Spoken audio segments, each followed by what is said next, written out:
Right, so we should be live.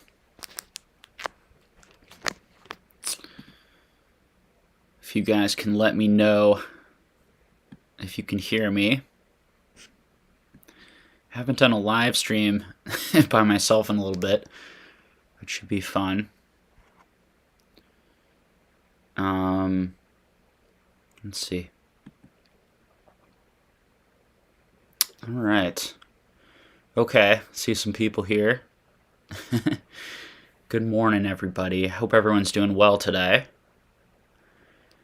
Chevels, Basic Trainer, Chief Keen, Spray, Nathan Gardner, Wasabi, Vumindang, Spray, you say booyah. Nice to see you all. Yeah, so I thought today, hadn't done a video in a little while, so I thought it'd be nice to like jump on and hang out with some people and create a little bit of just like casual hangout market chat type content that we all like. I thought it'd be interesting, so as always, feel free to ask me any questions you want, you know, on the Pokemon card market. Happy to answer them. I also was interested in hearing people's opinions in the chat, if people feel like sharing what they think is going to happen. I titled this video, "What is next for the Pokemon card market?" because I think that that's sort of the underlying, you know, thing that people want to know. We've had sort of a, obviously, last year we had a huge shift upwards in the prices, and then we had a not nearly as extreme, but still very significant on a percentage basis shift downwards, and kind of a retracing of some of those high prices. And now people are asking, like, what is the next phase going to look like? And I'm interested to hear what other people think and what other people are seeing there. I know we have a lot of people who are buyers and sellers and very large collectors who watch this channel and engage in these chats, and I'm interested to hear your guys' opinions as well. So I'll give chat a second to catch up. Hey, Leo and Andrew. PokeFit.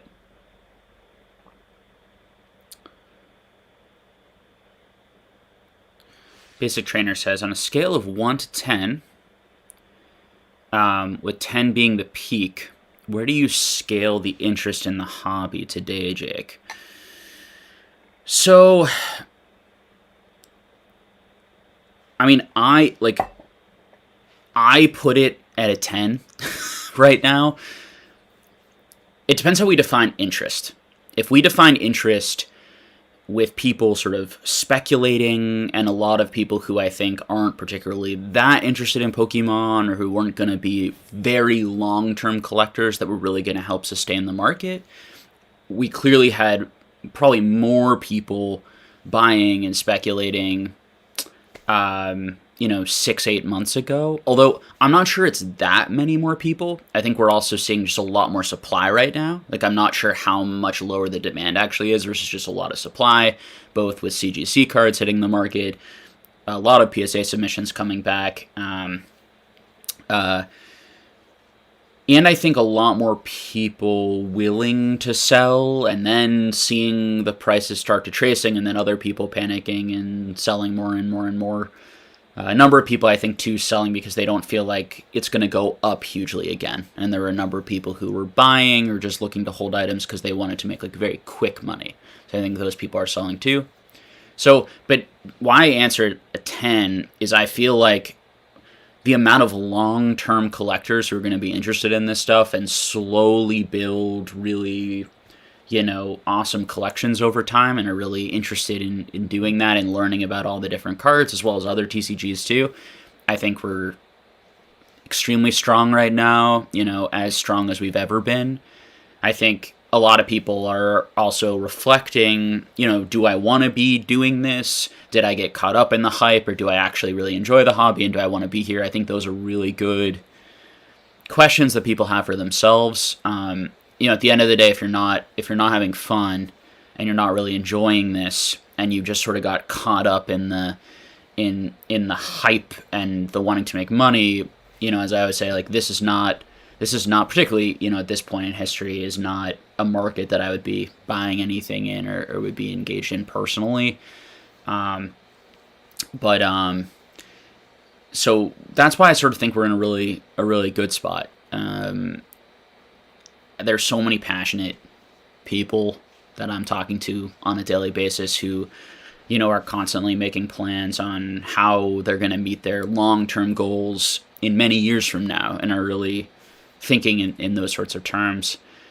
There's a lot more to life than obviously collecting Pokemon cards, but collecting Pokemon cards can be a really fun, sustainable hobby that you have for a really long time, or collecting anything. I mean, I collect a lot of things. So I think a lot of people are learning about themselves and learning about, how much do they really enjoy collecting? Do they want a really big collection? Do they want a smaller collection built on a few key items that they really want? Do they want a humongous amount, that they store everywhere? Is that enjoyable for them, or does that become sort of a pain?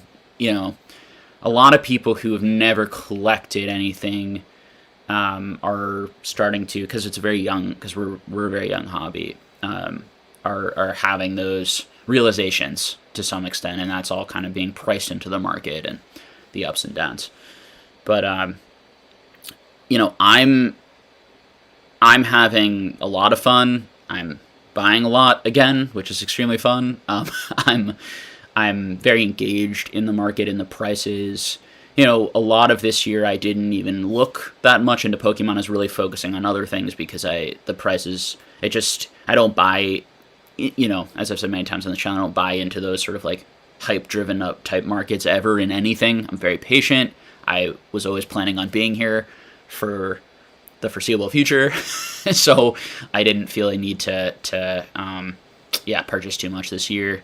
And I also felt very confident, just that behind the scenes knowledge of just knowing how many of these set cards are still out there, how many of these booster boxes are still out there, that I was able to ignore sort of the poor advice around like there are only 5 of these boxes left, 30 of these boxes left, like if you don't buy these cards now, you'll never be able to get them. Those sorts of feelings.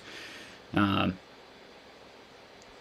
I'm having a blast. I think probably everyone watching this stream right now is planning on being here for the foreseeable future and is really enjoying it. And that to me is more enjoyable than a more kind of crazy, chaotic hobby where I'm concerned that people who are watching this type of channel are going to lose a lot of money because they're going to get caught up in the hype. I'm a lot less concerned about that now. I think the hobby's a lot wiser. These types of big downtrends are really good to solidify the interest, because in my opinion, the Pokemon market is going to succeed if this is a fun, enjoyable hobby and place to be, and is not going to succeed because people are lying and manipulating the prices higher, or shilling things, or selling a narrative that people don't actually believe in or don't actually experience. So I believe that it's very enjoyable because it's very enjoyable for me and it's very enjoyable for so many people. So,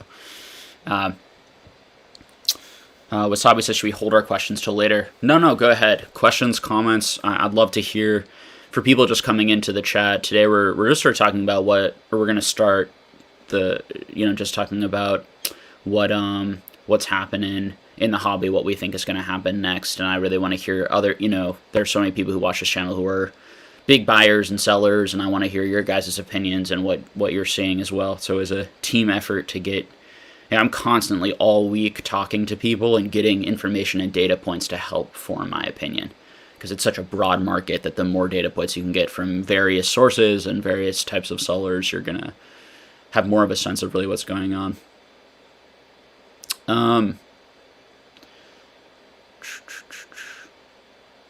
I just want to give a shout out, not that he needs it because, he's doing great, but Top 10 Pokemon's like weekly videos on going over some of the market prices and some of his commentary is so valuable for your average person who isn't going to like spend a huge amount of time, but just wants to know those like quick hits. I think that's a great place for people to be checking that out, once a week. I think he does it to just get a sense of, okay, how are things moving? He does a really good job of picking, I think, very like relevant things each week, in my personal opinion, and is good at picking, I think, things that aren't shilled too much and giving like very like an accurate sense of sense of what's going on. Of course, he can't cover everything, and there's a million sales going on. There's a million parts of the market. So the only way to really talk about that is doing like very in-depth, videos and long conversations. But that's a real helpful thing for the Pokemon community.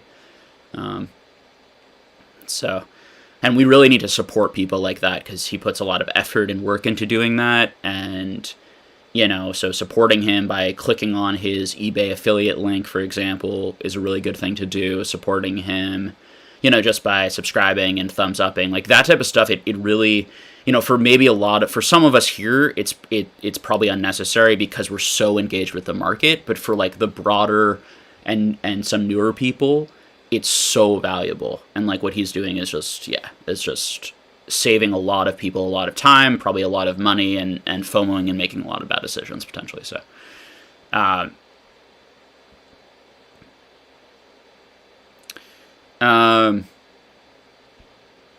let's see what else we got here. James Price says, I've heard in a couple of other podcasts, apparently Logan is releasing another video with something crazier than obtaining the first edition boxes. What do you think it is? Pikachu Illustrator buy? Yeah, so I think he bought a bunch of trophy cards from someone. I won't comment too much more on it. We'll have to see. That's what I'm hearing. So it should be a number of really cool, really, really cool cards.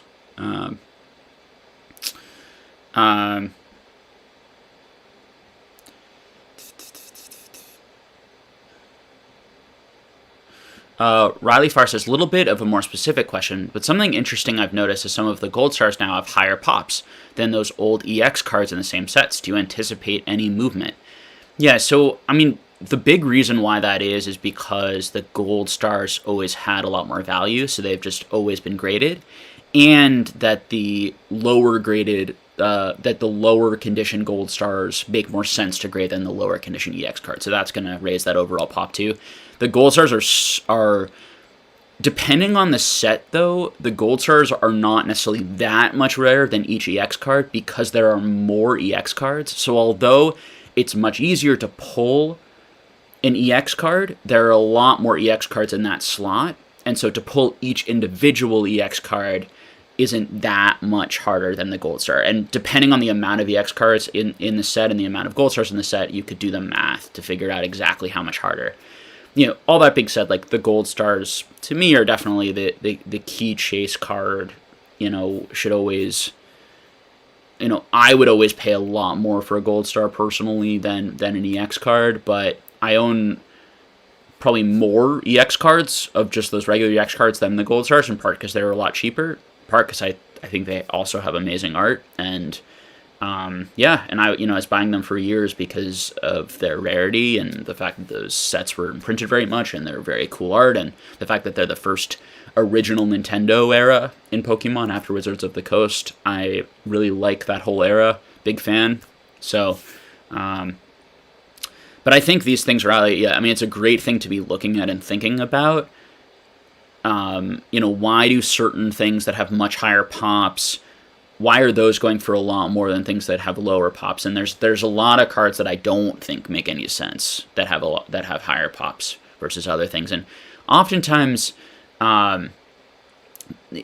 it's not so simple as just saying it's one thing. I mean, sometimes a card has a lot more population because it's a lot more popular. So there's a lot more people who want to grade it both for their own collections, but also there's more. When a card is more popular, it's likely going to be more expensive, given, as long as supply remains the same as, whatever item we're looking at that's less popular. So that's going to, again, make more people grade that card. But there's a lot of things that are, I would say, are definitely incorrectly priced that over time I think will sort themselves out. There'll be movement. Some things will do better than others. Some things will retrace more than others. That's sort of part of any market. No one knows any of those things for sure. You just kind of do your best to be engaged and educated, and then you kind of make your educated guesses within that. Hey, Watsy Fetish and Ernesto. I choose you, and Nathan, GeorgeBot. Nice to see all of you guys. Thanks for joining this morning. Leo Ramirez says, do you think NFTs could be stealing a bit of the show from Pokemon?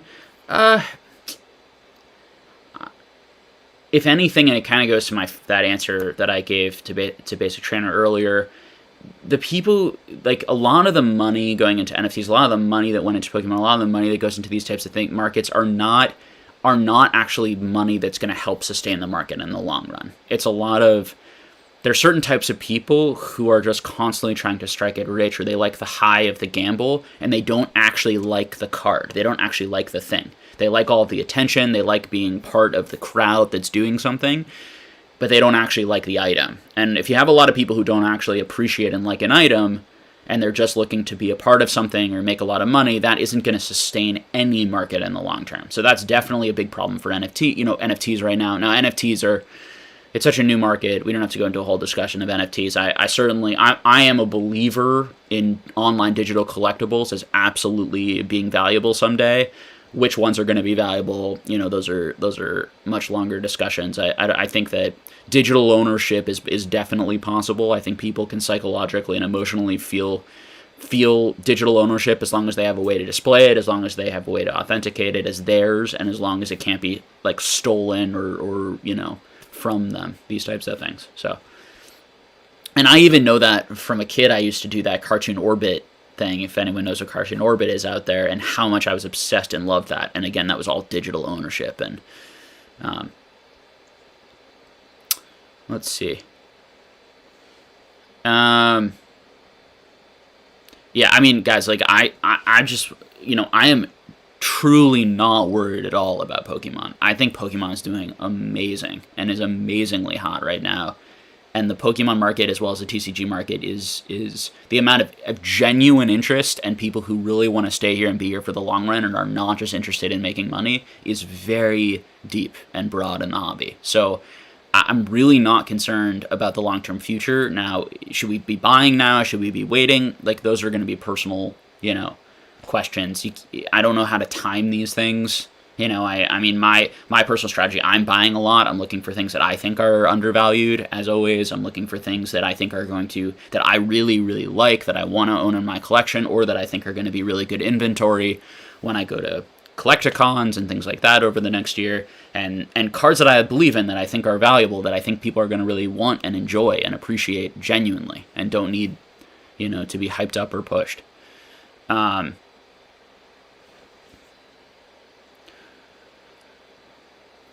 just not a big believer in like long-term marketing, as a like that like, a good product markets itself, over time to some degree.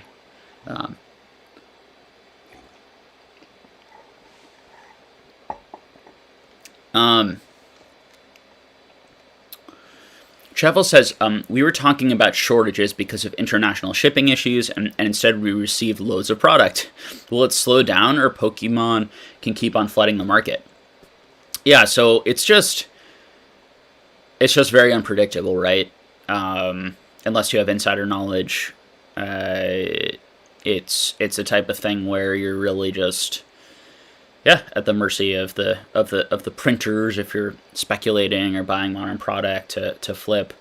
For me, I've always viewed, ultra modern product, very modern product as like, I like to open it. It's fun. I'm really happy that prices are cheaper selfishly for myself, because I can just buy some product and open it and enjoy it like I have for my entire time in the hobby, with the exception of this past like 8 to 10 months, where everyone was just buying it and hoarding it and keeping it in closets instead of actually like, and selling it on streams. And of course people were opening it too and grading and selling. I'm overdoing it there, but a lot more of that was happening, which was really pushing up the prices and cutting into, people like opening it. I used to, when I would open modern, I wasn't trying to make money. I wasn't trying to get a chase card and then flip it for a profit. I was just excited to see the different arts in the set, to see what they were going to do, like when they added, rainbow full arts and then rainbow rares, and, what was going to be the next design. And I think,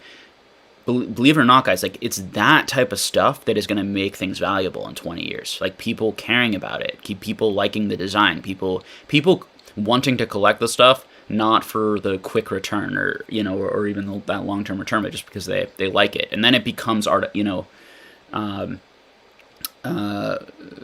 valuable in the long run because it isn't hoarded. It's opened, it's enjoyed, it's played with, it's beaten up, it's, all these types of things. So, yeah. Let's see.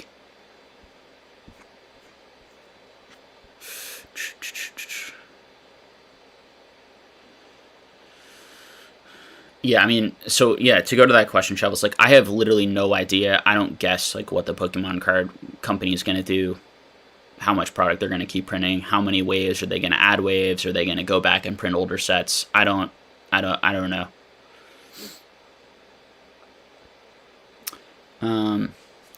Hey Beluga Whale, how are you doing? Thanks for hanging out. Bronx blesses everyone. Happy Sunday all. Thank you. You as well. Let's see, Martin asks, I recently bought a PSA 10 Prism Scyther from the Monster Card set for $320, which I thought was a steal, considering it's Pop 23. What are your thoughts on this, Jake?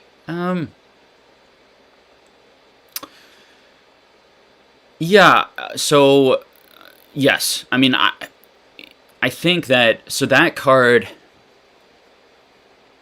I think I bought two of those cards a little bit before the Logan Paul era for about $72 each or $80 each in auction, PSA 10s.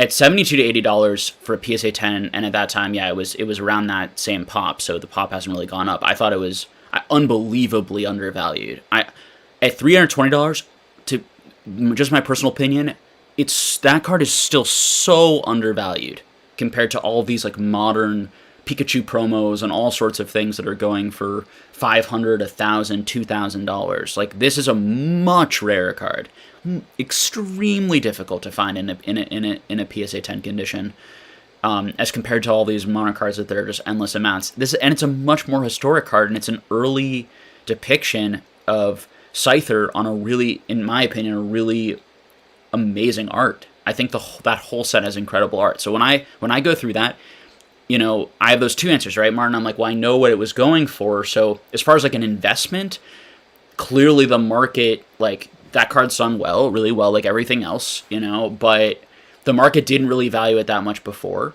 And now it's still not valuing it nearly as much as certain modern things. Do I think that's going to do better over time or at least hold more value? Yeah. Do I think that has a much better chance of becoming a $10,000 card one day? That might seem crazy that it's only $320 and it could be $10,000 one day, but these types of things are possible when you're dealing with a card that only has 23.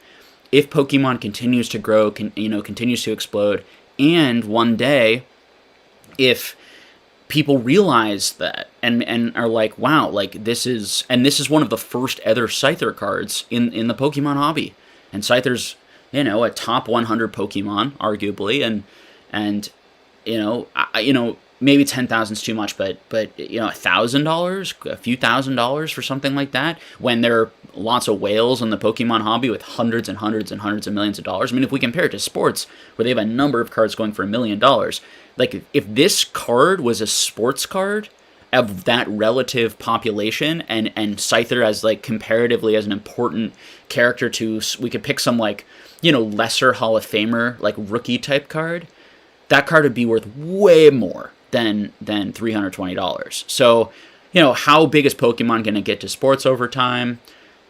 I think people have always underestimated Pokemon and Pokemon's popularity, and that cards are so central to Pokemon. You know what I mean? So that's when we think about, like, it is realistic to say that it could reach those prices. But when I say those prices, I give facts and reasons, right? You just can think about it mathematically. If you have, a few hundred millionaires who all want that card or who all want to complete that set, and there are only 23, possible completed sets in the world, and you have one of the Scythers that you need to do it, what are they going to be willing to pay to get that card from your collection? A couple $1,000s, that will mean absolutely nothing to them. So whereas those modern promos are going to have tens of thousands of copies in PSA 10 by then, probably, particularly if they retain value, a lot of these Pikachu cards. So it's just night and day. And that stuff will matter over time. Right now it doesn't matter because people don't really value rarity. The vast majority, it's too young of a hobby to really understand. And people are starting to catch on, and people have lost a lot of money in the process. But people don't want to believe, don't want to, like, it's simple supply and demand, at the end of the day. So what I'd say, Martin, is I think that is very undervalued within the market. But do I think it's going to go up anytime soon? I don't know. I have no idea. I don't, we can only kind of bet on what we, where we see value. So, but congratulations on owning an amazing card, in my opinion. And, it's a card that I will never sell. I have 2 copies of that. I'll never sell either one of them ever, unless I get outrageous offers. So, there you go. HEWA, I think a ton of cards are going to keep losing value, but high-end graded vintage / rare modern promos / prize / trophies will keep going up. This is kind of obvious, I think, but I'll just say it anyways. Thank you for sharing your opinion. Yeah, I mean, it's going to be interesting to see. I think CGC pop reports will be interesting when they come out for a lot of modern, to see how much is being graded there. I know that there are still lots of people getting a lot of that back, and it's going to be going through these 99-cent auctions and consignment services, from people like Z&G and Nick from Old School, and some friends of mine, are going to be selling these, and we'll see what the market is in terms of absorbing all of that.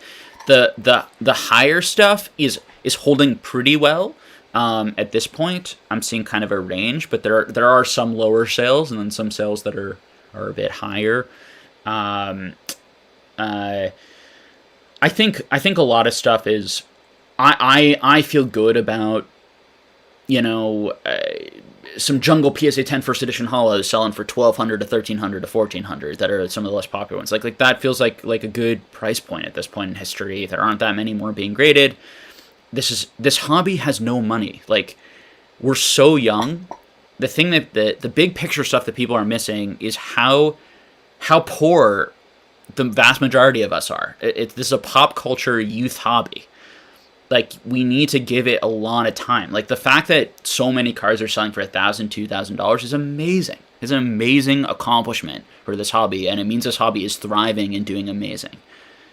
So.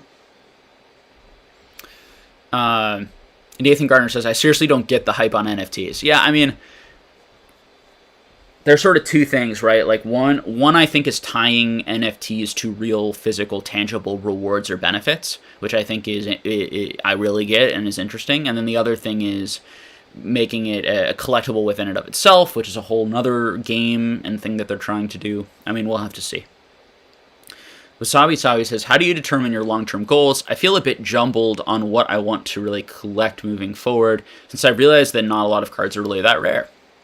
Yeah, so I mean, I think that, like, you should, like, there's so many cards that I collect that aren't rare. I love collecting things that aren't rare because it's fun and I can get them cheaply. Now, when something isn't rare and it's going for a lot of money and I really want to collect it, I just don't collect it because there are a million things I'd like to collect. You know what I mean? So I tend to collect things that are very rare, and I'm willing to pay prices for them because I feel like they'll hold their value, go up over time, and I enjoy that. And then I love just like collecting things that are super cheap, or I love getting a deal. I love being able to just crack packs, whether it's in this hobby or another hobby, for inexpensive amounts. So I think it's a great time right now to do that and enjoy yourself. And then I think when you're thinking about your collection goals or sort of what type of high-end items I want to get, everyone's going to have various ways. You can sit down with a piece of paper. You can go online and look at all the different Pokemon sets and say, I'm going to pick some of my favorite sets and I'm going to try to collect or, put together these things. There's so much opportunity and possibility. And I also think pacing yourself, like, in enjoying yourself, prioritizing, maybe I personally would prioritize rare high-end items, and I would prioritize inexpensive, fun, low-risk, low-anxiety type items. I think when you're buying things like at the $150 to $500 range, it's a lot more like, a lot of those items will not be there after a lot of the supply gets back, just being completely honest. So, um,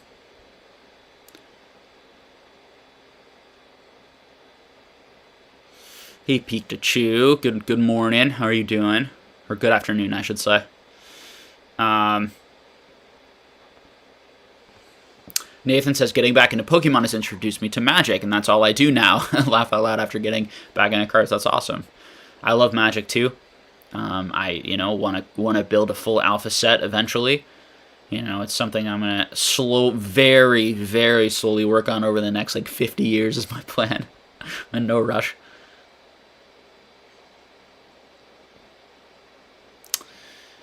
Um,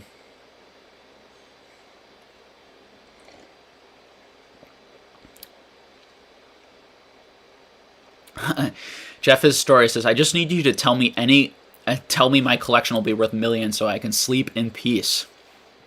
Yeah, I think, and you might be joking here, you probably are, but I think that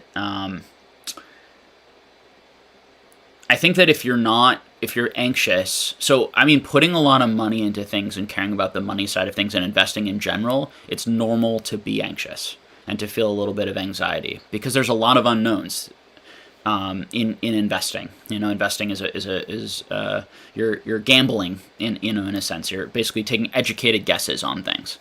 Okay, but I think that if you can, you can improve your mental health by spending within your means, by having other types of investments, by having a good exit strategy, by having a very diversified group of collectibles and stocks and all sorts of things, right? And for me, my goal of building the biggest collection, one of the biggest collections in the world of non-sports TCGs, and then opening a museum is more important to me than being able to sell all of this one day for a lot of money. So I think part of why I sleep well at night, we could say, is that my main goal is not ever cashing this out and making a lot of money. My main goal is actually building the collection and building something really cool, and then showing it. And I want it to be like why I'm also getting into all these vintage things and cards that are over 100 years old is I want to be able to tell the story of non-sports cards and have these ideas about really doing and really helping the hobby in that way in the long run. Because I think that type of knowledge and that sharing, I think people really greatly underestimate how important all non-sports cards are, and getting people involved in that and the history of all these things, and sports cards too, and how all of these hobbies are the same types of people. It's the same group of people doing them.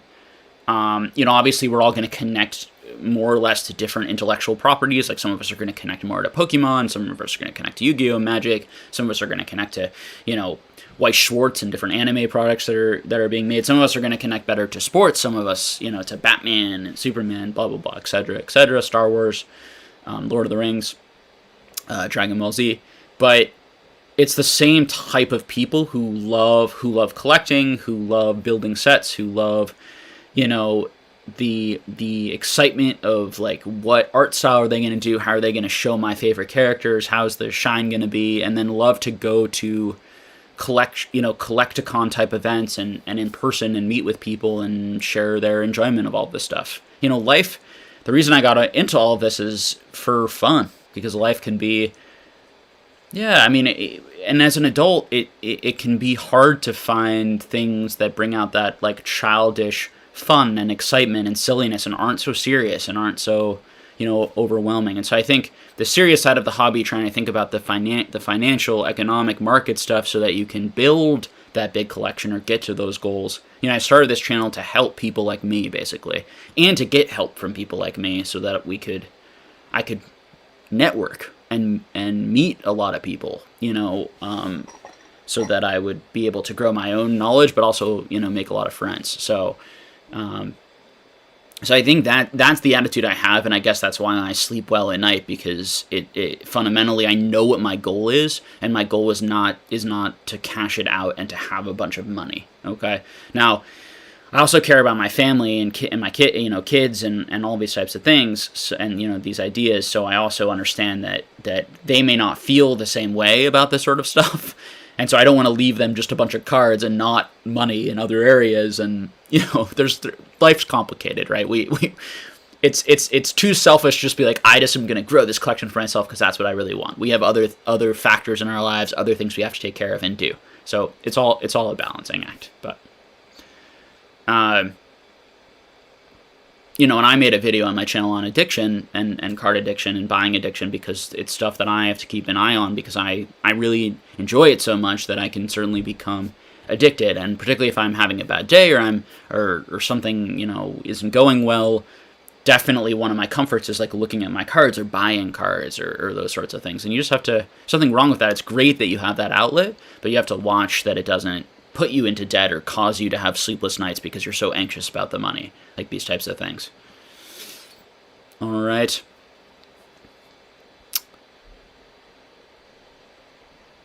I Choose You said start collecting TCG 2020 and you'll be here in 2030. Awesome.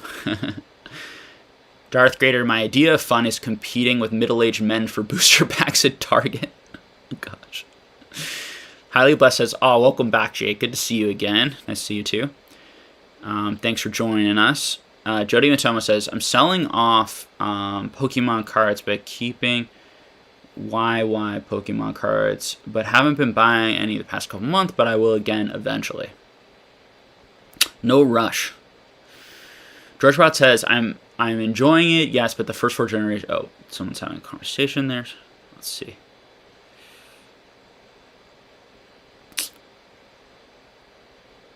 Martin Larch says, I'm becoming more and more bullish on sports cards, and in particular hockey cards, since I think it has lots of room to grow from where it is. Thoughts on, are you buying any sport cards? So I'm buying little bits of sports cards. The reason that I did not get into the sports card market, even though I love sports too, and I collected tons of sports cards as a kid, and this does go to a financial thing, is the sports card market I would have been competing against so many people who were so much more knowledgeable and had been in the game for 40 to 50 years.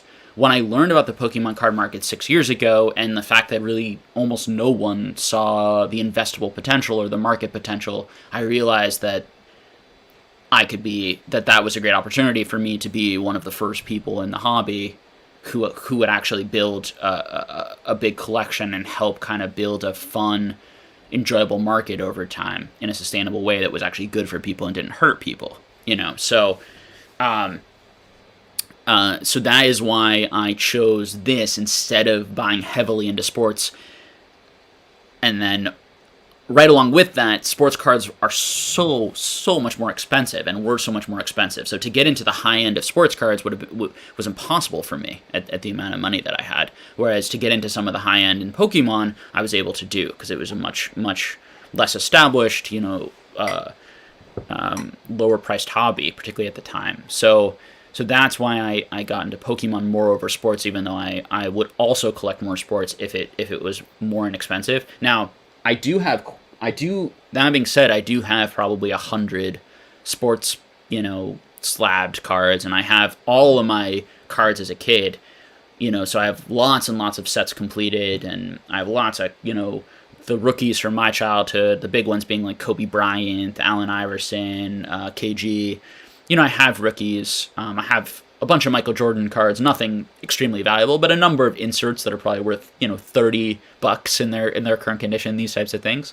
So I love those cards. I never sell those cards. And I do find I'm looking at them and enjoying them. I am completing like a Metal Fleer set right now in PSA 10, working to complete all of like the main hits, we could say, in that set, like the nuts and bolts cards and just because I really liked that set as a kid. I love the design, and because it's really cheap and affordable, and it's just fun. As far as getting into the really high-end sports card market, I maybe somewhere down the line, if I'm a lot more wealthy than I am today, and I can afford to, purchase $1 million card, right? These types of things where I could actually afford that, and it wouldn't be incredibly stupid and insane. it would be something that I might be interested in getting in more in that high end. But for now, I just sort of dabble in the lower end of what I'd like, and I don't view any of that as like investable or like investments when I'm buying those things. I just enjoy it.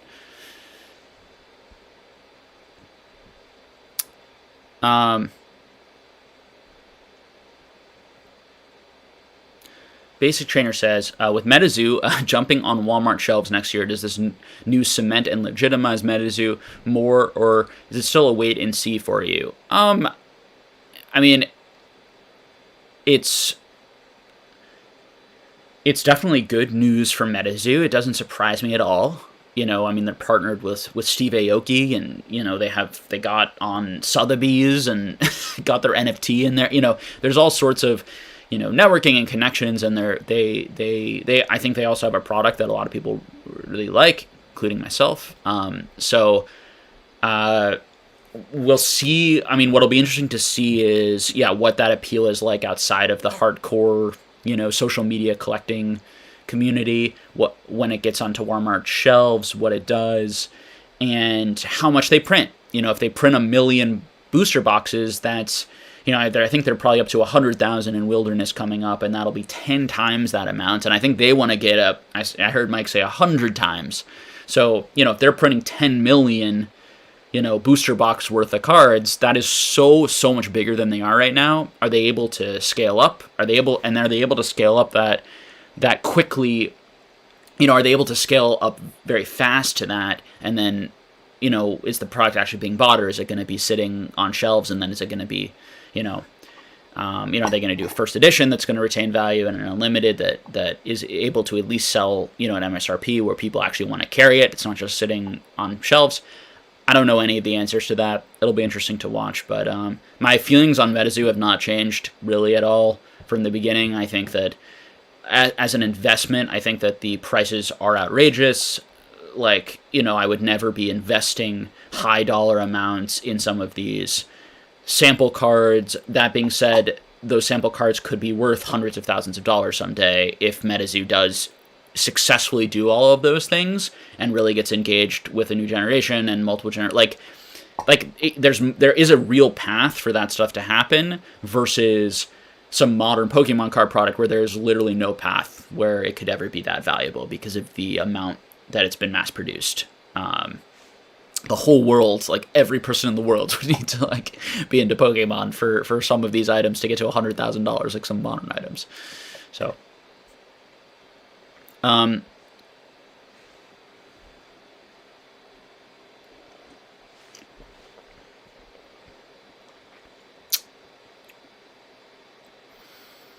think as a speculative play, I understand why people are buying MetaZoo items because of the potential upside. I think most importantly, though, I am not investing in MetaZoo. I'm buying a couple booster boxes to open for myself to enjoy, and I don't plan on selling any of it. So, just to be completely transparent. Pikachu says, Jake, with more modern restocks that we're seeing, it's going to equate to more interest in vintage/rare items. I'm seeing a lot more interest in higher-end Japanese pro market, and you think that will continue? Yeah. Thank you, Pikachu. Yeah. I think I'm glad you bring up Japanese also here, because Japanese has been super interesting. We've been talking about it, for a few months, just that the interest in Japanese seems to really have been rising, and yet some sets, interestingly, don't have that much interest in the Japanese, where other sets, the Japanese cards have really come up. So there's a lot of kind of weirdness there, but I think there are a lot more people who are really finding out, I actually like Japanese better, and I'm gonna just I'm gonna allow myself to collect and or invest in what I like better. And I think that that's reasonable. I really like both. I have about as much Japanese as I have English. So, because I really enjoy both, and I see both as, depending on the items, as very investable or highly desirable, long-term collectibles.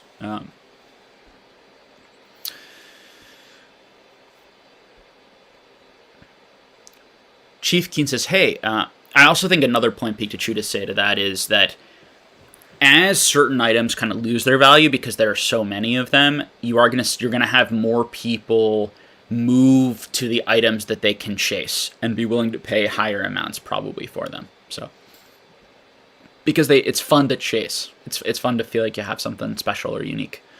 Nathan Garner says, I have never known anyone who likes sports cards in real life, so sports seems so lame to me. I'm sure I could get around to it. Yeah, I mean, played multiple sports growing up. Basketball is probably my main sport today. I try to watch Celtics games when I can. I watch most Patriots games, and a lot of Celtics games. So I'm up on all the players, and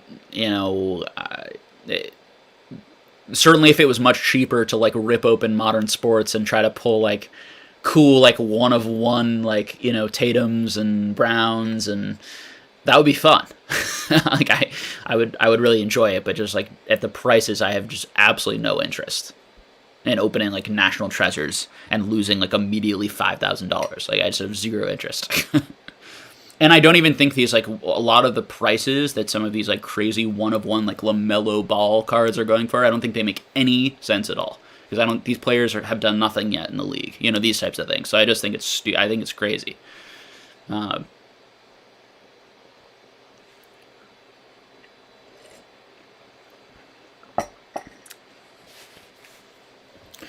Let's see what else we got here.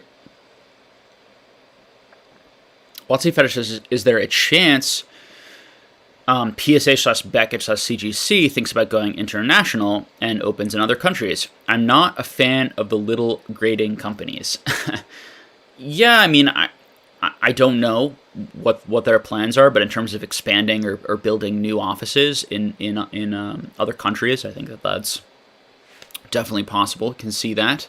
I think all of these companies are definitely looking to expand, and PSA has promised or said that they're going to both lower prices all the way back and are going to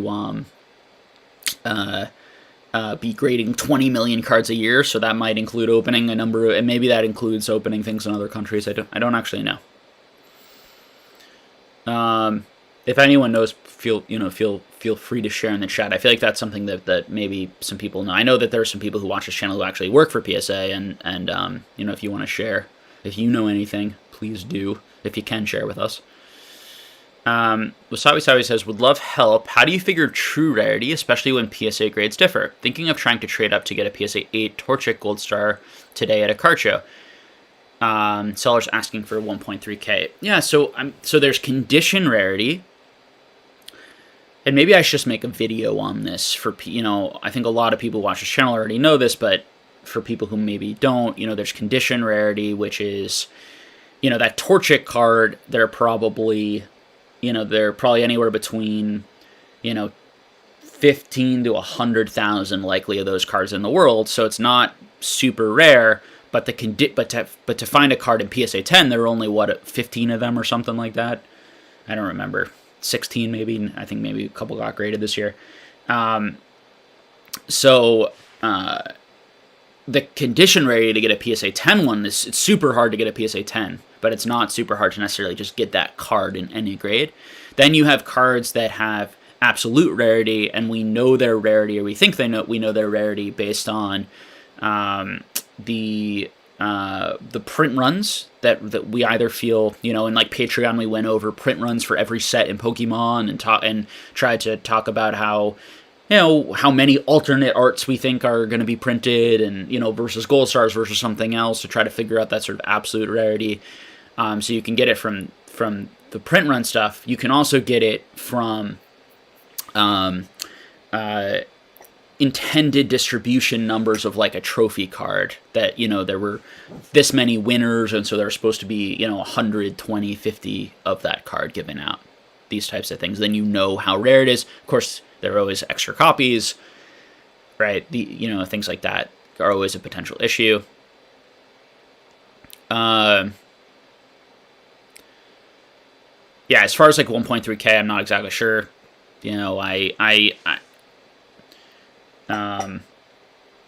I would be careful paying up really high.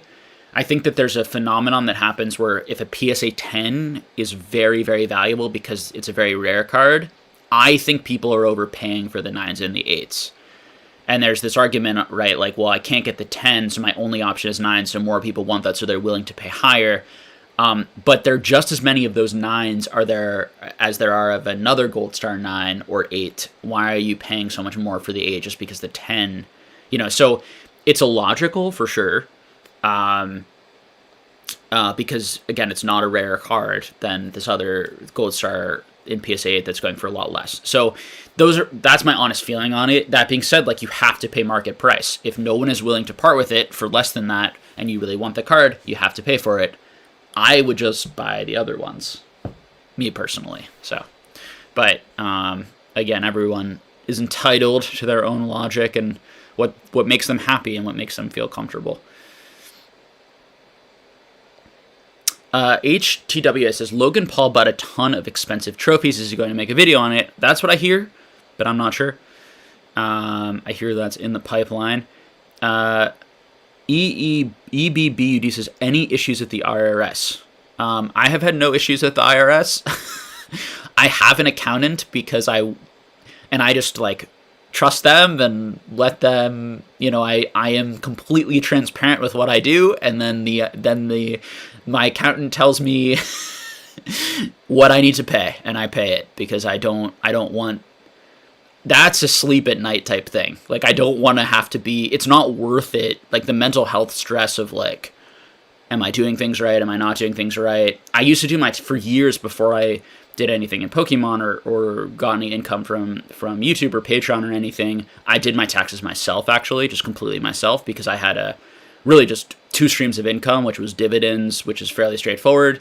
And I would, I get a specific printout from Schwab, every year that tells me exactly, how much I made in dividends, that if I sold a stock, it told me exactly how much I made in capital gains, what was my cost basis, where did I sell it at, so it's very easy and straightforward. In this, it's a lot harder, and you have to keep really careful records, and it's a lot more confusing, so I think having a tax expert really look at it, sign off on it, is definitely the way to go. And it's all a part of us having a legitimate hobby too, is paying taxes and not, and that takes the anxiety out of the system. And yes, it's frustrating because obviously the government takes a really big cut of what we do. We pay a lot of fees. eBay takes a cut. The auction houses take a cut. PayPal takes a cut. The government takes a cut. It can become frustrating because it's like, well, I'm doing all this work and I'm making these moves, and the government, is making, money from that. But, the idea of that is you're paying for living in this society and, giving back to all these types of things. And we don't need to have a political debate, but it's, for me personally, I pay my taxes. Okay. Leo Romero says, I agree with you, Jake. Speaking about that, we don't hear much from Gary Vee anymore. Yeah, that is true in terms of Pokemon cards for sure, or cards in general. I hear him talk about it once in a while, but I also don't follow Gary Vee super closely, so I wouldn't necessarily know. But Max, and on the topic of Gold Star, Suicune, Raikou, and Entei should be viewed differently due to the quantity issues. Yes, they should be. Stopgone says, I'm very happy that most prices came down. I am too, for the majority of things. There's some things I have mixed feelings about, but for the majority of things, I think it's good for the hobby. I think the people who really want to be here can now afford the cards and buy the cards, and I think in the long run, the market can grow in a much more sustainable, healthy way than it did over this past year. And that's what I'm looking for. I study lots of markets. I'm a big believer in markets. I'm a big believer that if you have value and people enjoy something, the money will be there at the end of the day. You don't have to worry. You don't have to stress out. We seem to be in an age of market manipulation on social media and people trying to push things up and down. And it's, I obviously was infuriated by it last year. And but now we're in a much better place and people aren't doing that quite as much. So it's good. And I'm just really and I'm happy that people can afford cards that they want, and it's things are at a much more reasonable value for how young this hobby is and for how much money people who really want this stuff actually have, and that's a great thing. Nathan Garner says the Target I work at is now pretty full with Pokemon. That's good to hear. Darth Grader says, I need to go to your Target because mine is still picked clean. Yeah. It's very hit or miss still.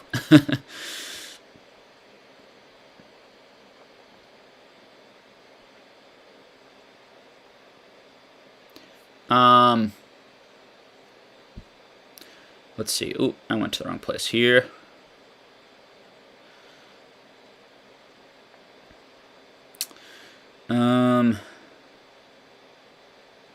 I Choose You says, new TCG YouTubers are often mentioning NFTs. Can't stand to hear about them. Yeah. Yeah, I mean, I think that again, you know, I don't really want to get into a whole discussion. I have lots of thoughts on NFTs. I've talked about NFTs pretty in depth at different times during long streams on this channel. I'm following that market closely because I'm very interested in it. I'm always interested. I always follow things that are very hot because I like to understand the psychology behind it or try to understand. But yeah, what's cringy to me, I Choose You, and has always been cringy to me, is when people make really strong statements when I don't feel like they have the knowledge or the experience to back it up. So people who don't have, you know, many thousands or ideally hundreds of thousands or even millions of dollars in something are giving like very like bullish concrete advice on like this is going to work out and, you know, this type of thing. And, you know, but it's just the world we live in.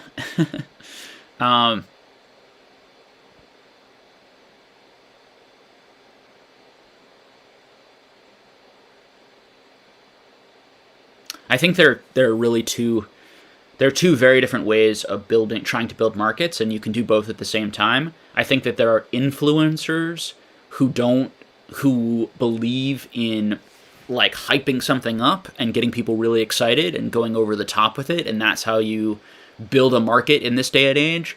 I'm someone who believes that the product builds the market first, and that if the product, and I've repeated this a few times in the streams, but just to summarize it here, if that product has really good value and you have just good people who genuinely enjoy it, talk about their enjoyment of the hobby, talk about what they enjoy doing without overhyping, overpromising, these types of things, it's the hobby and the prices will be there in the long run. So that is how I go. That's my philosophy in life. And I think it bears out in reality.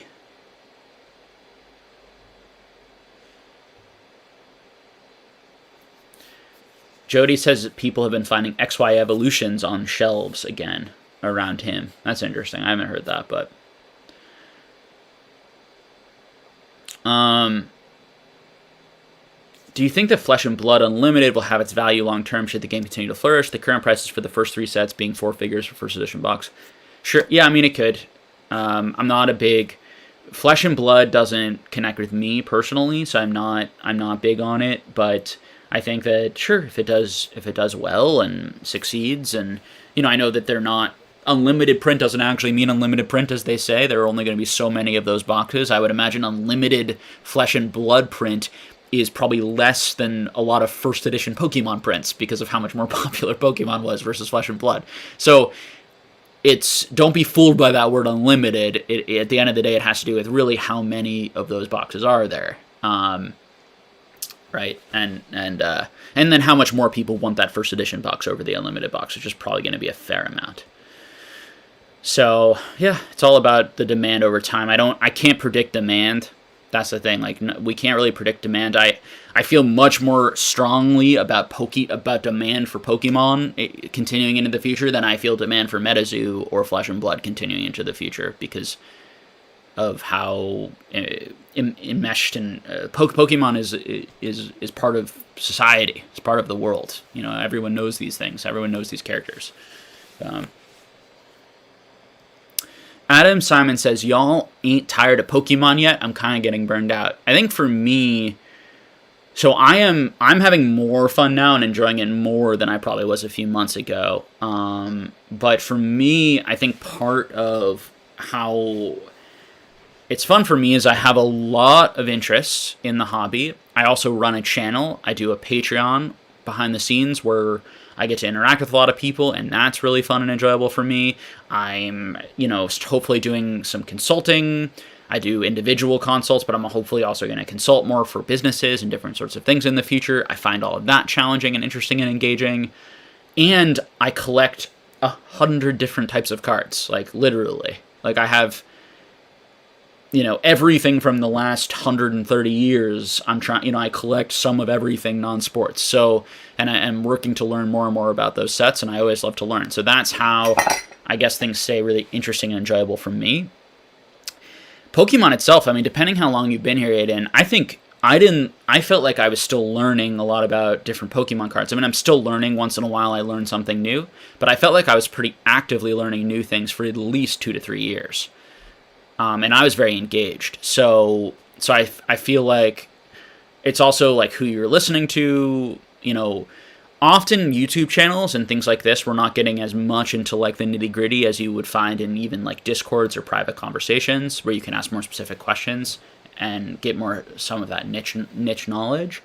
Or going to a place like E4, for example, which I was on for years and years and really helped me in the beginning, in particular, kind of build a knowledge. And people were just like so helpful there and so willing to share. I think all of that helps you not burn out. And then I think relationships, Aiden, are a huge part of it. And why I don't burn out so much is because I have really good friends and I like meeting a lot of people. So I think thinking about the hobby as it can be so many different things and you can find enjoyment in it so many different ways is a great way to keep it fresh. But there's also nothing wrong with like not collecting. In fact, that could be a good decision, if it's not enjoyable. Let's see what else we got here. But I appreciate you sharing that, and I think that it's a totally reasonable feeling to have. I think sometimes too those feelings can pass, right? Like you can have that for a few days, and then you can actually find, oh, I'm starting to enjoy it again, and I didn't even do anything or change anything. I just happened to feel burned out that day. I think all of that is relatable.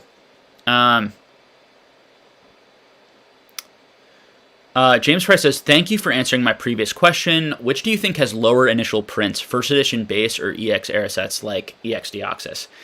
I really don't know, James. I'd have to refer to our notes that we did in Patreon. I think we don't, part of what's really hard about first edition base is we don't even know how much first edition base was printed versus base set unlimited. And so it's very hard to compare specifically how much we think first edition base is compared to something like these EX boxes. If I had to guess, I would say very, very likely the EX boxes have had less printed overall. But I could definitely be wrong about that. So I truly don't know. A lot of why there's so much more first edition base graded is because first edition base always had more value, so it could sort of be tricking us in that sense. But I truly don't know. Kevin Clare says, bought my first Harry Potter WotC TCG box for my birthday today. Congratulations. Those are fun.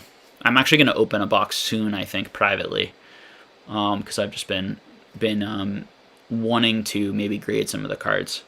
Wasabi says, how do you determine your personal goals? I feel a bit lost and delusioned in what to collect since a lot of set cards are not that rare in the grand scheme of things. I thought I answered that already. Maybe I... Wasabi says, I think for me, gosh, I have so many goals. I think, honestly, my biggest issue, just being completely transparent, is having enough money to buy all the things I want and not spending over what I should spend. That is my biggest issue. I don't have too much of an issue of, like, I don't like anything and I can't spend money. I have, like, oh my gosh, we were just in the Discord the other day and, someone was talking to me about this specific, like, DBZ stuff that I didn't, that I knew about and I had started to collect, but I had kind of, like, forgot. I put on the back burner and I was like, oh my gosh, I wish I had, like, $10,000 extra dollars right now that I could just plow into those, because I would definitely buy a bunch of that steel product. I'd open it, I'd grade a bunch, I'd, start to establish a market in that, So for me, I have so many interests.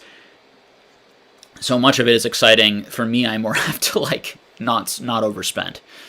I think going on channels, looking at people's collections, you can go back on this channel, so many channels, and look at collection videos.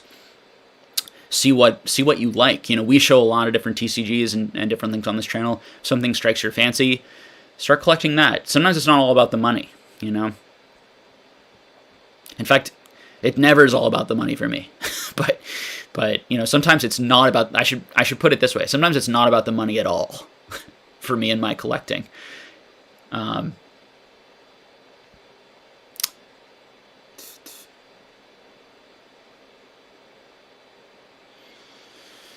STC saying, can people like the video, please? I appreciate that.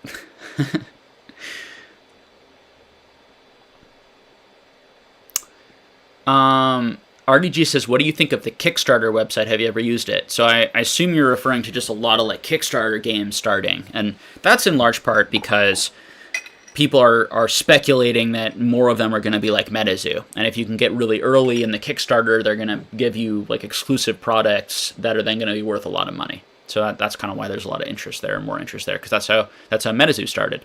And people got those Kickstarter boxes for what? I don't know, $50 to $100. And sample cards too, I think, maybe. So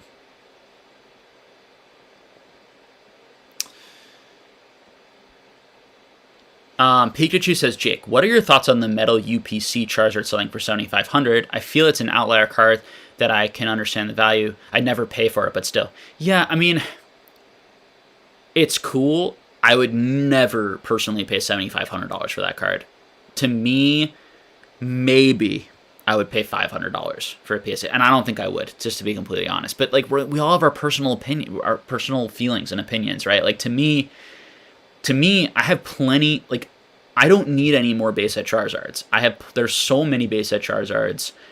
For me, first edition and Shadowless and Unlimited, there's so many of those out there that you can still buy. And again, I'd much rather have a lower condition card that I really want than a perfect condition card that I don't want as much. For me personally, as a collector, I also believe that is going to matter, and over time, value is going to speak to that. I think that we're in a grading mania right now, where people are overpaying for PSA 10s of cards that people don't actually want that much, and are more paying for that grade. Now, when you combine a card that someone really wants and a PSA 10, that's when I do believe that it should get significantly more value than a lower graded version of a card that someone wants. Okay. Now, all that being said, I'm not saying that this card nobody wants, and I think people should want this card. I want this card. I think it's an amazing looking card. It's very hard to grade. So just like you, Pikachu, I understand why there are people out there who would really want it and pay a lot of money for it.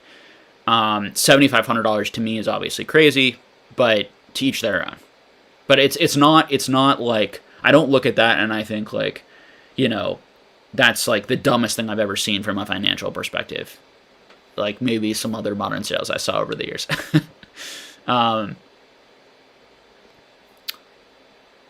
Wasabi says, do you think gold stars from EX Team Rocket returns are still underpriced? No, I wouldn't say that. I think that era has gone up a lot in value. I think it's pretty well priced compared to a lot of other vintage things, is what I would say. But it's a phenomenal set. It will always be one of the best sets in Pokemon, if not the best art set in Pokemon, arguably. Up there with some of these, some of those E-Series sets, in my opinion. Just as far as the art itself, not necessarily our nostalgic connection to it, which is something very different.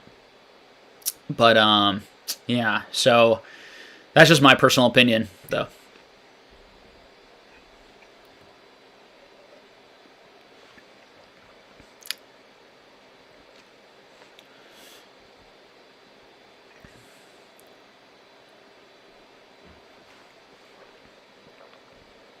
Let's see what else we got here.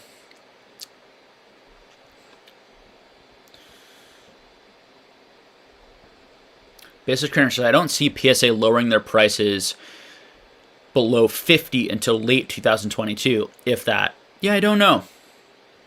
believe it or not, just from conversations I've had with people, I think it could be a lot sooner. I think they might ramp up production really, really quickly. And I think are. Now, I could not give an estimate or a date, and I wouldn't be surprised if you ended up being right either. I just don't think it's like I just wouldn't be shocked if you were wrong. Let me put it that way.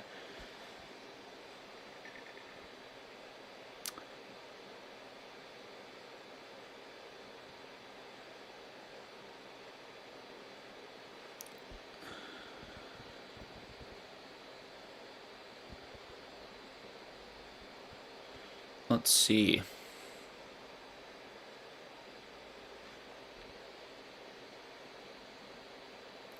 Mason trolling me in the chat. Embrace says, "Hi Jake, what are your thoughts on the future of vintage Japanese cards? More and more collectors trying to collect Japanese, leading to increasing flow of cards leaving Japan, never to return." Yeah, we talked about that a little bit earlier. Yeah, I'm watching Japanese very closely. I think I made a big Japanese purchase recently. There's some Japanese cards that I still think are undervalued. There are others that I think are... Yeah, this is the problem on this channel. Like, I don't actually tell you guys what I'm specifically buying because I don't want to create competition for myself, right? But yes, I think there are some things that are undervalued. I'm going after them. I'm buying them. I think there are some things that are overvalued. You know, something's under, something's over. So without going into specifics, but I do think as a general area, that's an area to look at, to understand, to engage in. Try to see why in this set or why in this area English is more popular, where over here the Japanese version is more popular. It doesn't seem to be making sense. Maybe there's some potential there. Millennium Vintage said, "This year I didn't spend more than I could afford, sold a lot of things to make a decent profit, and I'm keeping a significant portion for the long haul. This channel definitely helped me not to overspend during the hype period." I'm glad to hear that. That was the goal.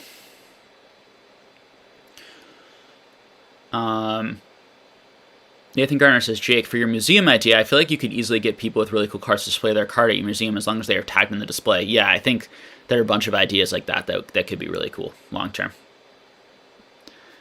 I mean, I think it'd be cool if we set up a museum and then all the money went to charity one day. This is going to be like 30 years down the line, though, guys. This is like, you know, many of us may not be interested in poker. Like, this is not something that I'm planning on doing. Like, I've had people reach out to me who are interested in helping, and I so appreciate that. And I will keep that on file, and I definitely will be reaching out for lots of partners. But really, I'm just trying to grow my collection and also grow my knowledge for the foreseeable future. But it's something that I love setting big goals and setting things down the line. So it's something that I think I may find my way to. But I also give up on goals sometimes when they end up not being reasonable, or I find that I don't want them as much anymore. Although it's not too often that happens to me. So we'll see.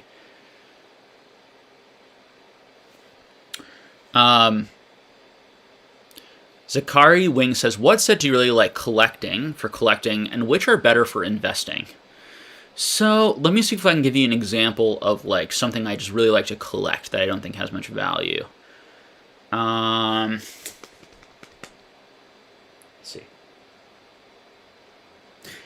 So it's not Pokemon, but I really like these like Yu-Gi-Oh cards.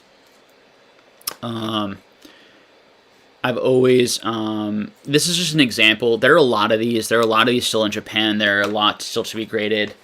I don't think that they're like great investments. I think they look really cool. They're fairly affordable, and I really enjoy them, and I want to have a completed PSA 10 set, just for an example of something I really like that I don't necessarily think is investable. I have completed binder sets, you know, of cards that I don't think are investable from some modern sets. Amazing Rares are a great example. I really like Amazing Rares, but because I really like the art. But Amazing Rares are so common, right? You're pulling 3-4 of those per box. They're the same level of rarity as like those Prism, you know, cards that never got any value. So the only reason they have any value now is because they're of some of like the most popular Pokemon, and because they're really, really cool looking. But there's so many of those cards. So that's an example of where maybe those will be investable somewhere down the line if Pokemon becomes so much more popular. Could those cards be a couple $100 each? Maybe. That would be the very top of the upside I would see. People have already paid like $200 for some of those cards. And to me, like, that's, for the amount of those, that's just a lot, right? These are not difficult cards to pull from sets that are being massively produced and where we're getting more and more waves of them. So just be aware of that. But that's a great example of a card that I think is really beautiful, that I love to collect, and I'm really happy I can get cheaply. As far as investment, you know, trophies, WotC, original Nintendo EX era, a lot of stuff from Black and White, and a lot of stuff from Diamond and Pearl. That's where I'd be focusing, and then really cheap Hidden Fates, Shining Fates, Rainbow Rares, Secret Rares. If you can, it's all about your cost basis on things like that. You could probably make, you know, $20-$30 on a lot of those cards if you get them graded, get them back in 10s somewhere down the line, and have a way to sell them efficiently. Those are all of your best areas, and then non TCG Pokemon, like Japanese type stuff, like your Topsoon, your Cardass, your Meiji, etc., etc. And then some modern promos that are shorter printed that have key Pokemon in them, although almost all of those are overpriced in my opinion.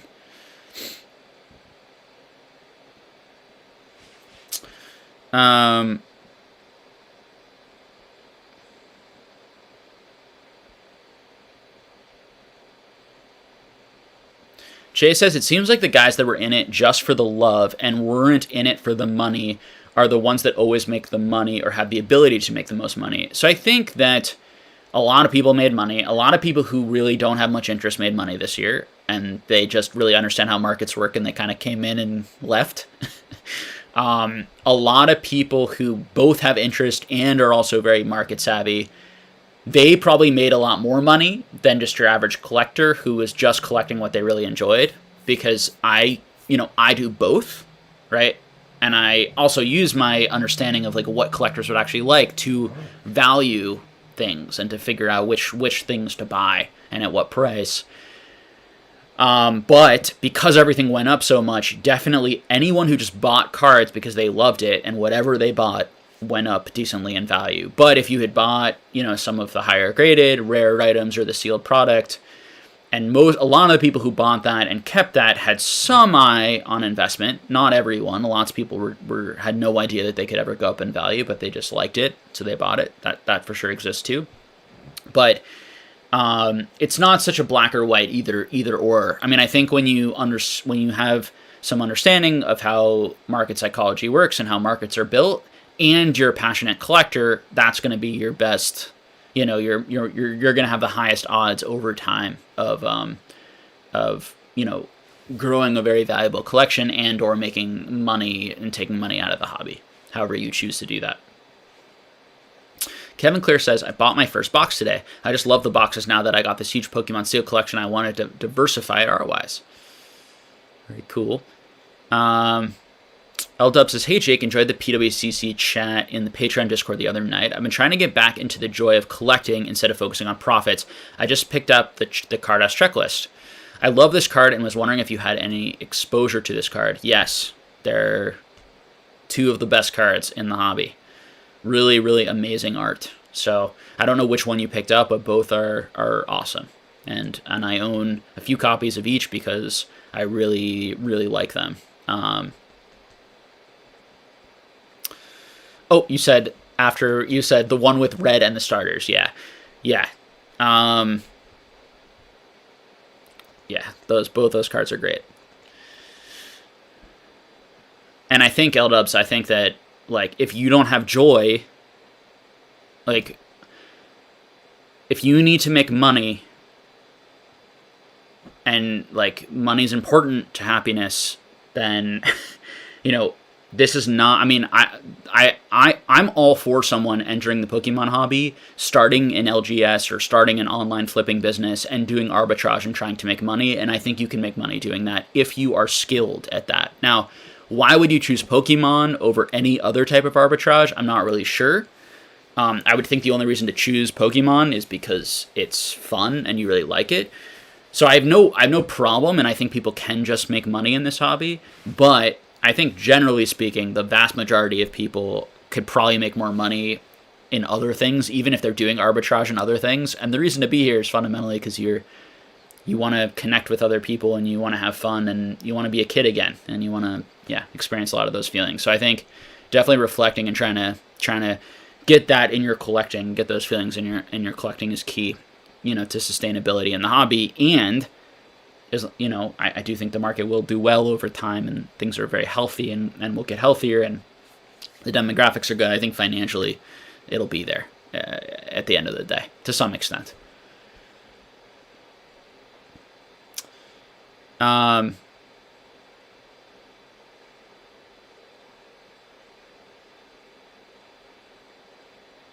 Kevin Clear talking about MetaZoo. Mike is a genius, and he's mapped out 10 years in advance. Kevin Clear says, what if Pokemon buys back Wizards of the Coast?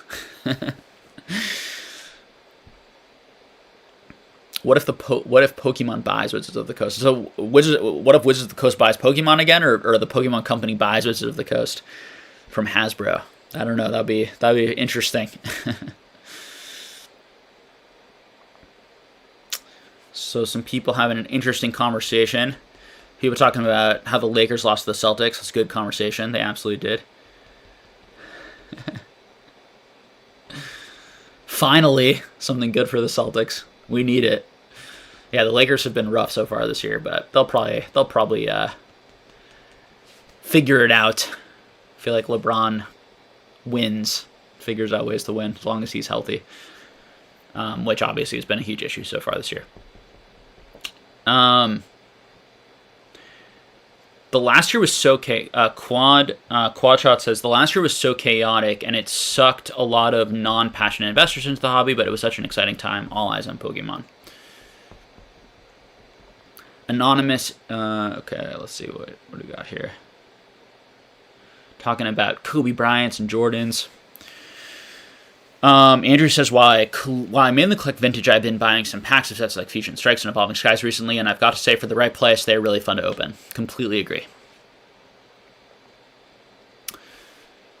Wasabi says, do you value true rarity or mint rarity? So that would be like, probably you're asking like absolute rarity versus condition rarity. Generally speaking, absolute rarity is going to be your safest bet because you don't have to worry about people valuing condition, right? And any grade of that card is going to be very valuable. Something like a trophy card. Curtis James says, I used to like Jake until I found out he was a Celtics fan. Well, I used to like Curtis until I realized he didn't like the Celtics, so it's a mutual.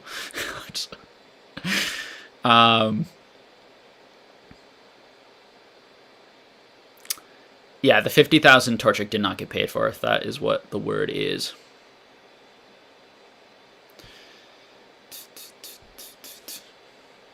Ooh, the chat is freaking out on me. Uh-oh, just scrolled all the way to the bottom. I probably missed like a million questions. Per usual. Alright, I'm going to try to scroll back up and get to where we were before. Where are we here? Okay, here we are. Lucked Out Luke says, hi Jake, I'm selling out of all my modern Pokemon. It's taken me a while to realize it, but I just don't care for it. Going to focus on vintage. Love the Harry Potter TCG, amazing cards. Yeah, I mean, I think so, like, I'm buying a lot of modern right now. Because I really like modern, and I can finally get certain cards for extremely cheap amounts.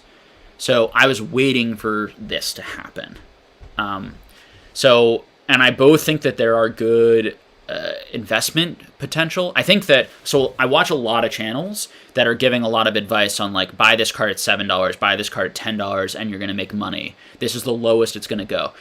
This, like, people have the right to share their opinions, but a lot of that stuff is not great advice because particularly channels that are making claims like it's not going to go lower than $7 or $6. Like, they have no idea, right? Unless they have some sort of rationality, and I don't know how they could have rationality on a card that is so new and has so many copies that they understand how, like, you know, all these huge card stores are going to list and that they're not going to start undercutting themselves and push it even down. But, you know, when a card gets to $1, or 50 cents or 75 cents, and it's a secret rare or above type card, or like a really popular Pokemon or a shining type card, that's where you start getting into like, okay, like now I start to see value there, particularly if you can pick a bunch of 10s and or 9s. You can wait till PSA comes back down to $10 a card, and then you can send them off for grading, and you can probably sell a lot of those cards in 3 to 4 years, maybe for $25 to $50, and you have like $11 into the card, and it's good inventory for you if you're a seller. Like that's where it starts to get attractive. And there could be potential really big upside where some of those cards could go to 200, 300, depending on the card. So that's the type of stuff that I did in that level X era, you know, that I've been doing for years, and how I was able to make humongous returns, way more than if I just like held a modern booster box. But it's all about the price point. And a lot of the price points that people are saying, in my opinion, are far too high. And I don't believe that a lot of people actually have experience who are giving those opinions, who are actually flipping and selling, or have been here for like 6 years and have seen this cycle. So just a, I guess, a public service, you know, just be careful with that. Not like that stuff is not a guarantee. And if you can get stuff really, really cheap, it's not even a guarantee, because we don't know when PSA is going to bring their prices down. And we don't know, like if you're buying lots of near mint cards off TCG Player, are a lot of them going to be like 7s and 8s, and then you can't send those off to PSA. The only money you're going to be able to make on a lot of cards is if they get like a 9, and often 9s you're going to like barely make money. It's going to be the 10s that are going to be the money makers. So these are the types of things you learn when you've been doing it for a long time, and playing that sort of lower end slab game is hugely profitable if you know how to do it. And if PSA is open and you can actually send cards. So a lot of question marks there. That is not something I'd be doing if you need money anytime soon, because it could be a very long time. You know, as Basic Trainer was saying that maybe prices get really low again. And even when prices get really low again, it's no telling how long it's going to take for you to get those cards back. So just be careful. But Lux Out Luke saying that you're selling your modern to move to vintage. I think that like figuring out what you enjoy and what you like is key, you know, in enjoying the hobby in a long, sustainable way.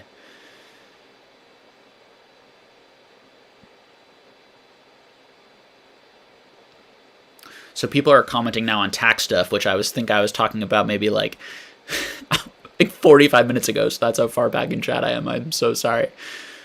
I will try to get to as many questions as I can, though, and probably towards the end I'll jump down and, you know, just talk to people who are here for a little bit. Jay says, where do you think Sword and Shield fits into the long-term history of Pokemon? Does it get lost in the infinite sets, or does it have meaning with COVID and the boom?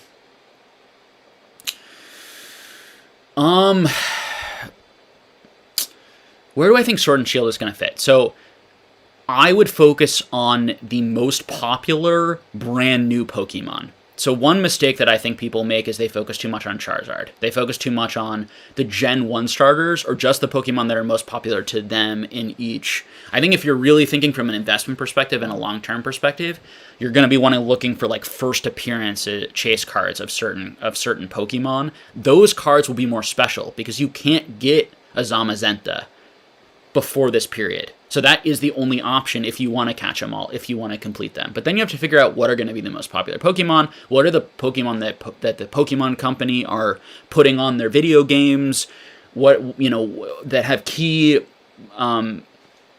roles in the anime or the story. Like that's the stuff you really want to start thinking about to improve your odds of picking the right type of card, the right type of thing. I think people are valuing the wrong things. From my perspective, you really want to be thinking what makes something stand the test of time, what makes this item important, historic, why are people going to care about this item in 5, 10, 15 years versus another item. So it has to have something distinct. So Hidden Fates, right, Shining Fates, these types of sets, you know, with shiny cards really stand out. I do think that, you know, alternative arts, even though they're overpriced in my opinion, are cool. And if I could get them for like $5 to $10, I'd be interested. Like I was buying Rainbow Rares forever, you know, I was buying those like $1 to $2. I like the alternative arts slightly better for a few different reasons. but not so much better. So as far as just like this era as like being connected to the Pokemon boom as important, I think it's interesting. I think it's definitely interesting. Like, are there going to be a lot of people who just feel a certain connection to it because it was such a crazy time? It could be. It could be, Jay. That I don't know. That I can't predict. And if that is the case, then a lot of these sets could actually be more valuable. And some of these cards could be more valuable than like the Sun and Moon era, when there was like less interest and less popularity. It is possible. I don't know. Generally speaking, the opposite happens, because when a boom happens, there's a lot more supply. And then eventually people get bored of it, and then prices go down. And then maybe it gets rediscovered again sometime in the future, and then prices go back up. So you could make sort of a lot of different arguments. I'm really not sure which one it'll be, but I think it's an interesting question and an interesting point.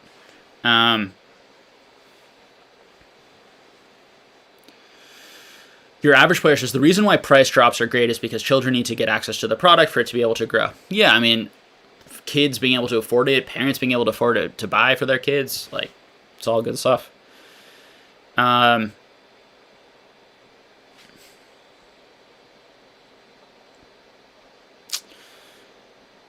Okay, I'm going to try to move a little faster. Okay, Clayton Clay says, what are your investment insights on celebrations in the next 5, 10 to 25 years?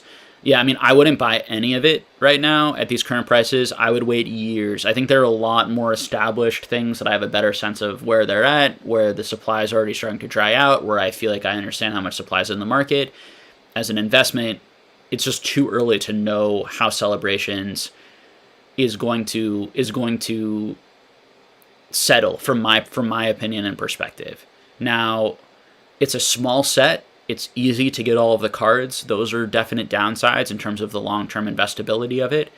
Versus like the metal cards, which we talked about earlier. Like the metal cards are obviously like the standout thing that are potentially going to be quite a bit rarer, possibly. Like any of the set cards in it, I'm not sure. I think that a lot of the cards may end up being really good buys at like $1 to $2 to $3, and then you grade them, like things like Birthday Pikachu, the Greninja Gold Star promo, and the Umbreon, for example. Maybe the Charizard. I don't think the Charizard will ever get that low, but potentially the Blastoise. The Blastoise can be a good one because there was no Blastoise reprint in Evolutions. It was just in Celebrations. I don't know how much that stuff's actually going to matter, but I just don't think there's a rush. There's so many cheap things that I think have already been out for a lot longer that I'd be focusing on if I was looking at the lower end of the market.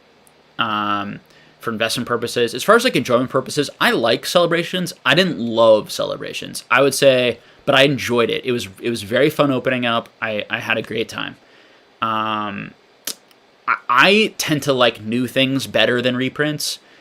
Like, I'm more interested in new sets, in new arts, in new combinations of Pokemon, in what they're gonna do next, than I am in reprints. But that being said, it was a lot of fun, and reprints do have a certain fun to them. The Gold Stars were the highlights for me because I've never actually opened that era to be able to pull the Gold Stars myself. I never will, probably. We'll see. Maybe I'll splurge one day, but I don't think so. It's not worth it to me. And the Umbreon Gold Star, you can't get that in a holo unless you buy the Play Promo Japanese version, which is incredibly expensive. So it's kind of cool that they made that into a holo and that you can just like pull that from a super cheap pack that's going to be extremely readily available for the foreseeable future. Like, that's just fun. The rest of it, Shining Magikarp's cool for sure. The rest of it, not like, I don't get a super excitement from opening up anything else. Raffi and I opened up some together. It was really fun. We pulled the Charizard. It was really fun. But I wasn't like needing to open more. Just to be completely honest with you guys, like, this is just my personal opinion. I don't mean to be shilling for anything, but like when I opened MetaZoo, I couldn't wait to open up another box a lot more than when I was opening Celebrations. So take that for what it is. And that wasn't seeking money. That was just the fun of seeing something new, because I'm very driven by I like new things. I like change and difference and excitement and learning about something. And so, Hidden Fates and Shiny GX for me, in particular Shiny GX, because that came a lot before Hidden Fates. That set was awesome, and I could not open up enough of that, and was so excited for that. You know what I mean? So it's not. There are some things that I do feel a lot of excitement for, but everyone has their own perspective. So for me, all of that, Clayton, would go into like how investable or important I think that set is, versus some other sets, and what price I'd be paying for things at. And we just don't know how much they're going to print.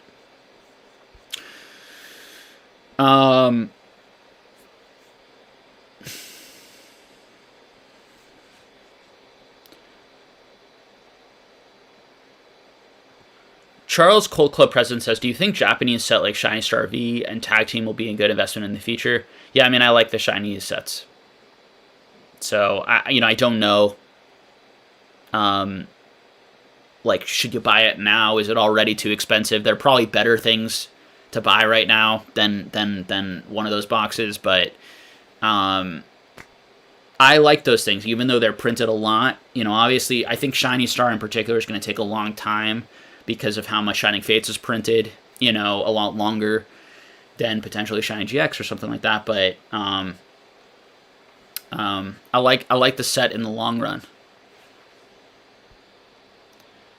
I think it stands out. I think it will always stand out.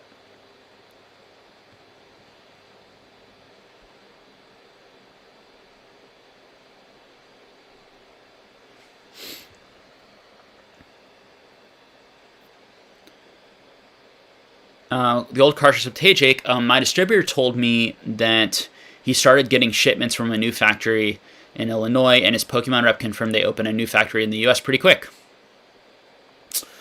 Very nice. Thank you for sharing.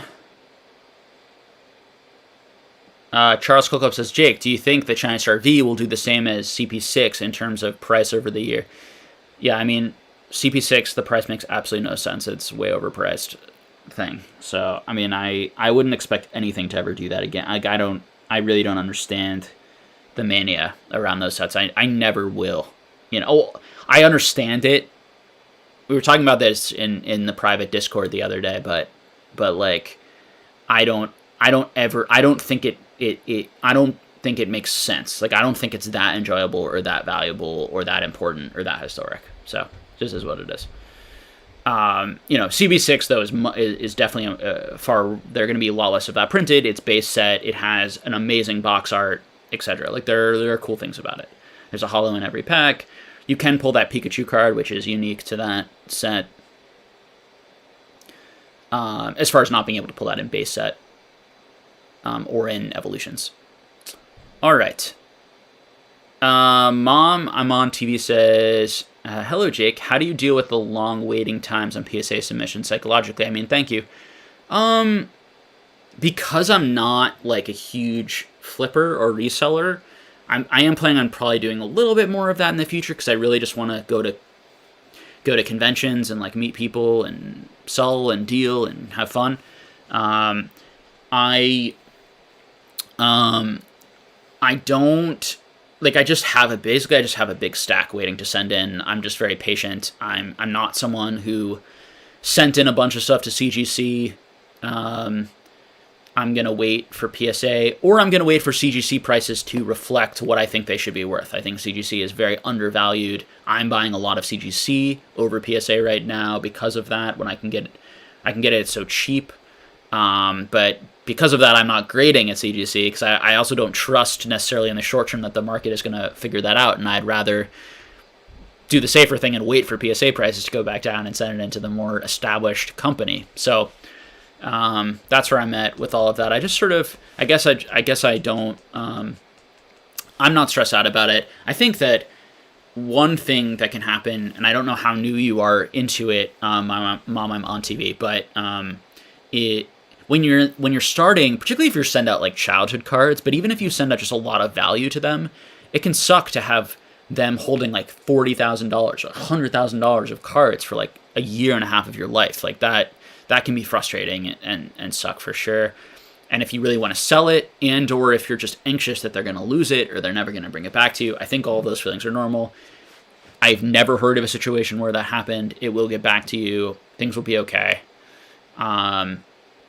I'm sure they're so I guess you just have to be patient. It is what it is.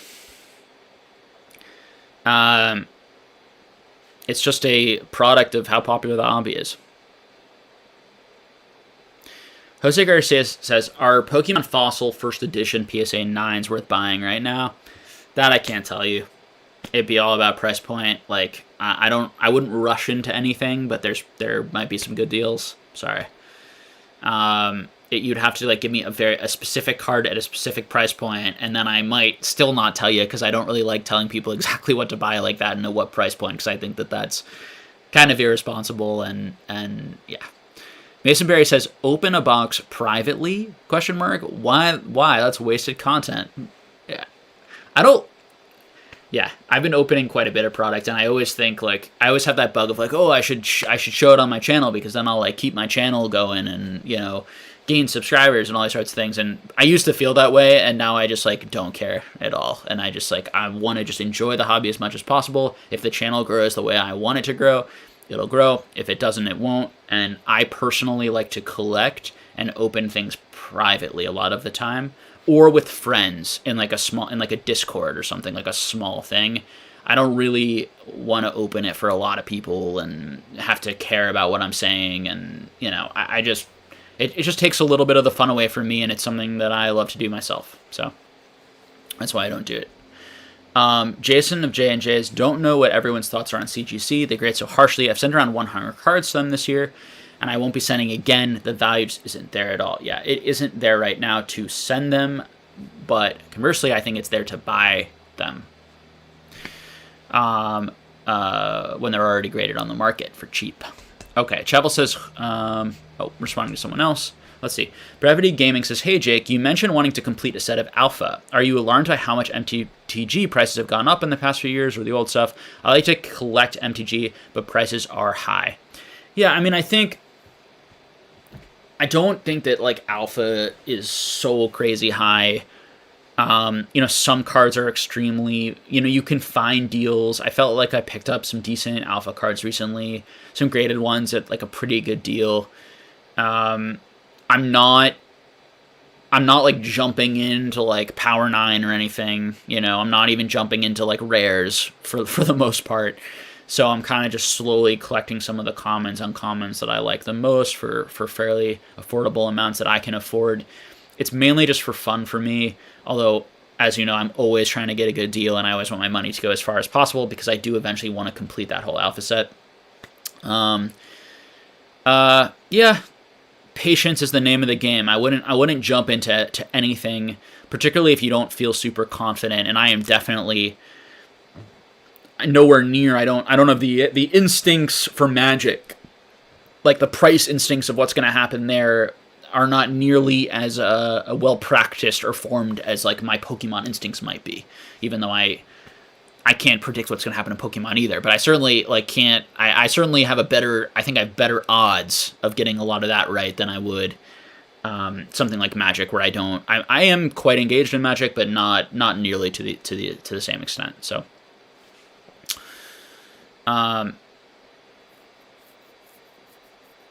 yeah. So my strategy, old card shop, is just wait for good deals, be patient. I'm picking up a lot of the cheaper items first because I'm not rushing into the higher expensive items, in large part because they've gone up so much, and I do think there's a chance they retrace, particularly in some sort of bigger, economic sort of retrace. I could see collectibles in general, and certainly very high-end collectibles potentially retrace a bit. Nutty786 says, hi, Jake, have you opened any Weiss Schwartz or Digimon packs? Yeah, I've opened some Weiss Schwartz. I have not opened any Digimon, but I'd like to at some point.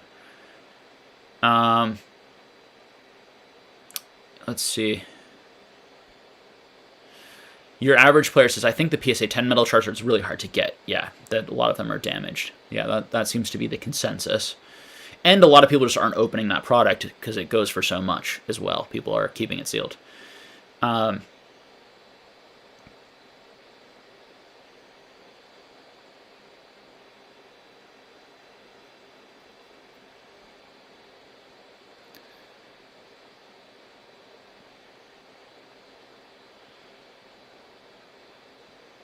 Yeah, some people saying, like, Dan is definitely very pro CGC in the sense that CGC, like, he feels like most 8.5 CGCs are actually PSA 9s, most 9.5s are actually going to be 10. Like, he's very, like, they're grading very hard. I feel that way to some extent, maybe not quite as much. I have some, like, I bought a bunch of 8.5s and 9.5s, and I think some of them are 9s. Maybe most of them are 9s, some of them are 10s. They all pretty much have a chance at a 9, I will say that. And I've certainly seen worse 9s than any of these 8.5s.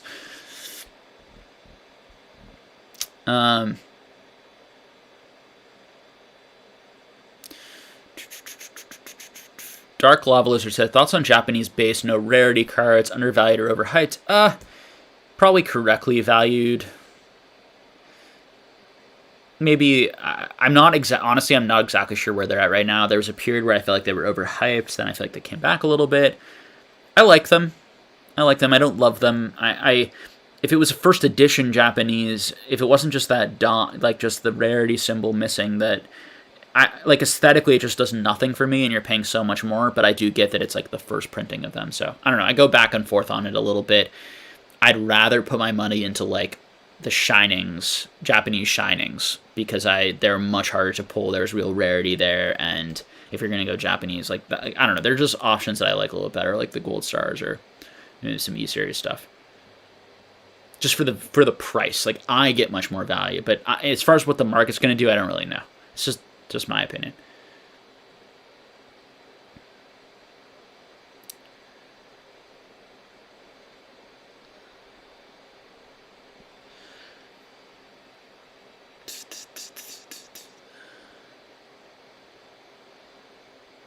IGC says, what set is your favorite and what Gold Star is your favorite? My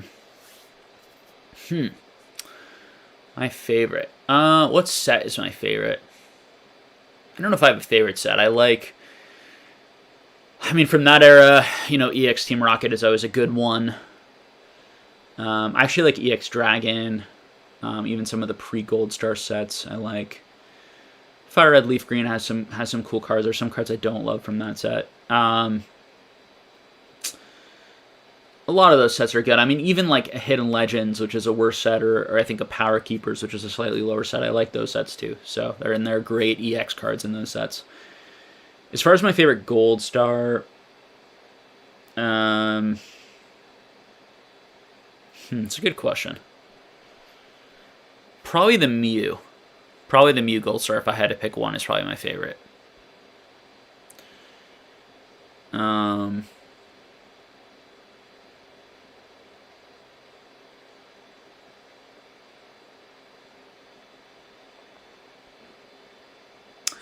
So I think we're going to go... I'll do a long stream today. I don't even know how long we've been going, but I'll keep going for a little bit. Why don't we go till like 4 p.m. here, which is like 36 more minutes. So I'm going to try to do a few more questions here in the middle, and then maybe in 6 or so minutes I'll jump down to the bottom for newer questions.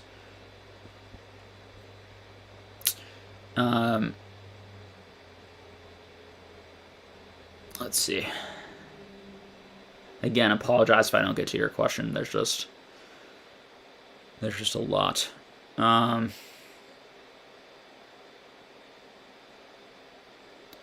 Michael Bowerman says, Japanese Amazing Rares are 1 per box. Do you think the pull rates of English take away from the Japanese side, where you need 6 box minimum of pulling no duplicates? Yeah, I mean, but even at 1 per box, there aren't that many Amazing Rares. Like when we compare that to like Baby Shinies, like how many Baby Shinies or how many Full Art Shinies from like Hidden Fates there are. So it's still a lot of them, even 1 per box, because they printed a lot of that set. But yeah, there's probably going to be less of those than the English. The English, there's going to be a lot of them. They keep reprinting things like Vivid Voltage and Shining Fates. So I do think that having a lot of an English card lowers the value of the Japanese, because if you can get the same art in English or Japanese, why buy the much more expensive Japanese? Now, it doesn't completely hurt it, because people realize the Japanese is rarer and still are willing to pay quite a bit more. But I think both the Japanese and the English were rare, the Japanese would go for even more, and the English would go for even more, because the only option to get that art, to get that set, would be paying up quite a bit. I think certain people look at, we'll use CP6 for example, they look at CP6 and they say, well, that's thousands of dollars. I'm just going to get that $700 Evolutions box because I love Evolutions and I want to open some base set. And so they go there. If Evolutions hadn't been printed so much and it was more expensive, CP6 would probably be even more expensive, believe it or not. So,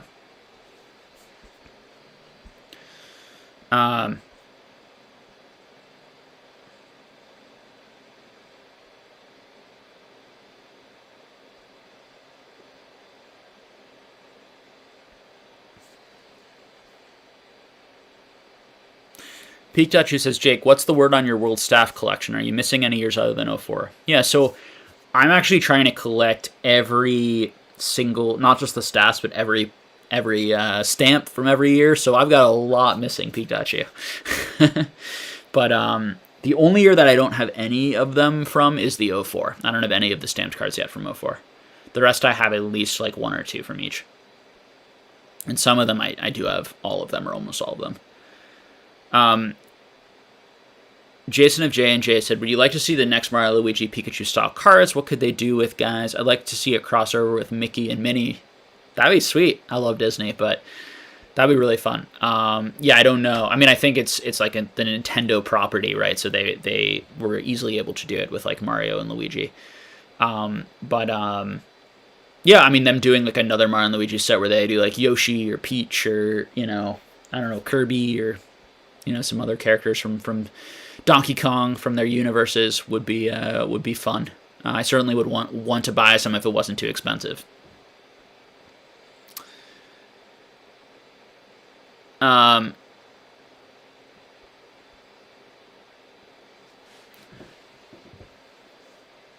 says, do you think streaming services will eventually make content centered on TCGs and sports? And would you embrace having bits of your video on a hypothetical streaming platform show?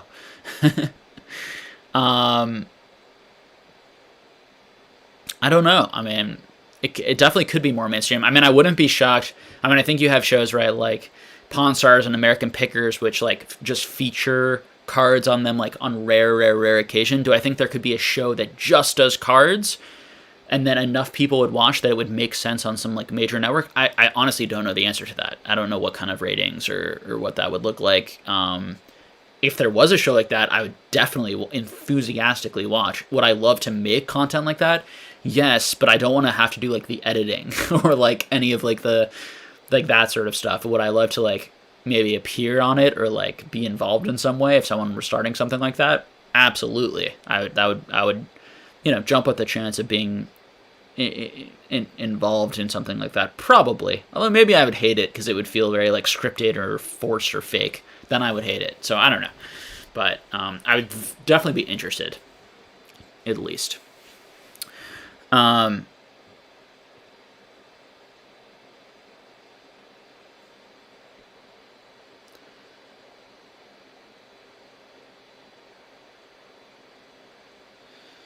Your average player says, why do chase cards in black and white go for $50 and a PSA 10, but the boxes go for several $1,000s? Yeah, there are some cards that are undervalued in PSA, and have always been undervalued from some of those sets, in my opinion. Estuardo says, so I got a black and white tin on whatnot for $40. I mean, the reason, right, is because those booster boxes are very rare, and nobody says they want the cards, or no one wants the cards. I think part of it is those cards have just have always been like thought of as trash, and so showing them doesn't hype anyone up or doesn't get anyone excited, which is kind of silly. Because I think there are some cool looking full arts and some cool looking cards from some of those sets. I think it's stupid. I think there's a lot of irrationality in the short term about like what people like. I think if people liked what they liked and were less concerned about what other people liked, you'd see there'd be things from every set in every generation that would become more popular, and Pokemon that would become a lot more popular. It wouldn't just be Charizard.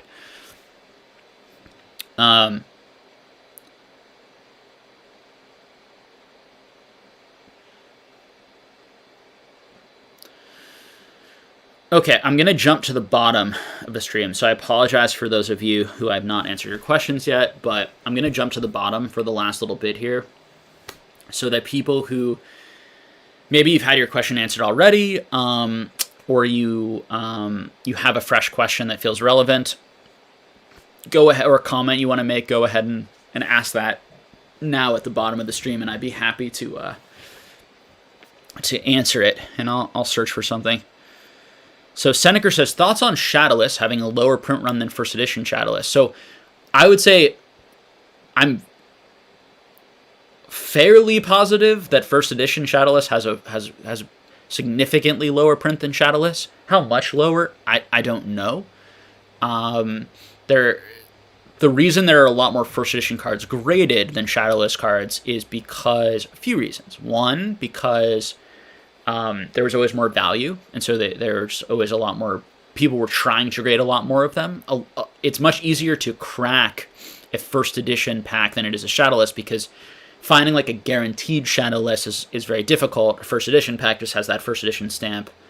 There's only one type of pack that has a first edition stamp that wouldn't actually be a first edition, and those are like the weird black triangle variation where they forgot to put the black triangle over the first edition. We don't need to get into all the little intricacies, but for the most part, you're guaranteed to get a first edition if you see that first edition stamp, and so it's easier to justify, I'm going to open this, whereas if you're opening up Shadowless, it's like there's that risk of like, is it actually Shadowless, or am I throwing away a lot of money because I can sell it as like possibly or likely Shadowless versus opening it, etc. That being said, there are some packs and there are some products that it's like very, very, very highly at least guaranteed Shadowless, or very likely Shadowless if it has all the right things. But yeah, so I think the main reason is that. The other main reason is that back in the day they didn't identify Shadowless. So Shadowless cards are actually enough. So a fair number of the base unlimited cards are actually Shadowless cards. Definitely hundreds. I have probably 5 or 10 in my collection that are graded as unlimited, but are actually Shadowless cards. So that's something for those of you who don't know. Gary, King Pokemon a while back, was definitely involved in sort of that conversation with PSA. My understanding was that he was involved in that conversation about trying to get them to identify Shadowless as a separate thing, as a separate thing they put on their label, and eventually they did. So I think all of that's part of that.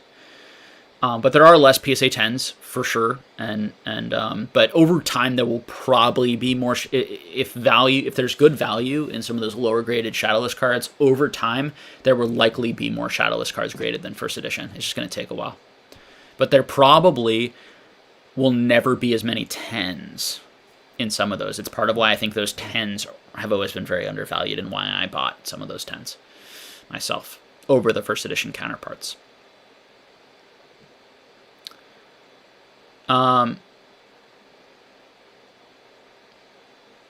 Let's see. What other questions do we got here now? Where am I here? Okay, Clayton Clay says, is the graded 10 golden metal Charizard card worth a lot that got sold earlier? So someone said it sold for like $7,500. If that's a real sale, like that's, I guess, the market rate or what the last sold was. I don't know what the next one would sell for. Anything like that is going to be highly speculative. There's no price history, and also you have to worry about shilling and all sorts of things. So with something like that, because there's just like a lot of incentive to like shill or exaggerate or increase that first price. So just be aware of all those things. As far as like, is it valuable? That's a relative thing. I mean, I would say $7,500 for something like that is a very high price point and very expensive. Ray T says, thoughts on the Gold Charizard / Reshiram box that came out in English? I don't have any specific thoughts on that. I'm sorry. If anyone does, feel free to share in the comment section. Yeah, I don't know all of like the specific variations of every modern product. Crown says, feels good to be buying some after a year or so of waiting. Me too, Crown. It does feel good. The patience is being rewarded now. Let's see what else we got here. Question, Jake. What are your thoughts on the new CGC labels, correcting their centering issue and changing the colors a bit? Could it help it gaining value or nah? I don't think so. I don't think it matters that much. Like, I think these grading companies are putting a lot of like effort into like cool labels and good looking labels. Like, it matters, but like the most important thing is the card and getting an accurate grade and people feeling comfortable with the grade itself, that the grade is real and that the card has value and will sell. I think the idea of like customizing the label, you know, to fit the aesthetics of the card is a really cool idea. It makes sense. These will, you know, are meant to be like display pieces. I just think it's like not super important yet. It may be down the line, particularly if everyone's grading becomes, if everyone's using sort of like the same type of like artificial intelligence software. I could see some of those things giving people competitive advantages or people choosing one over the other, etc.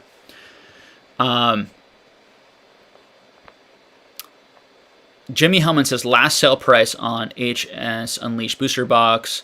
Is it too high at 6,000? What is your general thoughts around older English boxes? Yeah, I don't know how to price a box like that. Like what, you know, $6,000. I mean, to me, you know, now that some of this stuff has come down in WotC, do I want a stat for 6,000 or do I want like a Neo Rev Neo Gen box at 20? For me, if I had the money, I'd probably go for that 20 because that's just a much more important set to me. Much cooler cards in that set, even though for me personally. But you know, it's as far as like investment, I really don't know. Those boxes, there are probably less of those boxes or around the same amount of those boxes, maybe less. So it's I just can't. I feel comfortable basically making those decisions for myself because I have to make those decisions, but I would not feel comfortable saying like that's what it should cost and here's my reasoning. Like here are 10 good reasons why that should be 6,000 versus 8,000 versus 4,000 versus 10,000. It all seems about the same to me. So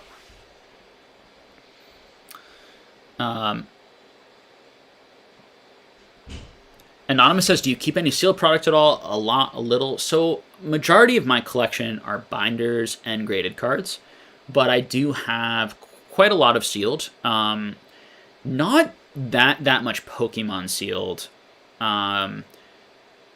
You know, but I have some for sure, and I have some from some different eras. Pretty much every era, I have a little bit of something sealed.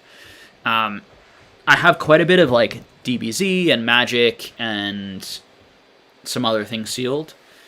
More of that stuff sealed. Like when Pokemon prices really ballooned in booster boxes, I went to some other hobbies and picked up some product that hadn't moved yet. Things like Harry Potter, Middle-earth, some other things that I have some sealed things. But a lot of that is a collector too, because I like, and when I hopefully move into my new place in the next few months, I am hoping to set up like finally a collection room of sorts, and I might actually have a background with some Pokemon stuff in it, so people can recognize that this is a Pokemon channel or a card channel in general. So maybe I'll put some boxes and packs and different sorts of things behind me, including some graded cards up for display. What else do we got here? So we'll go for about 20 more minutes, guys.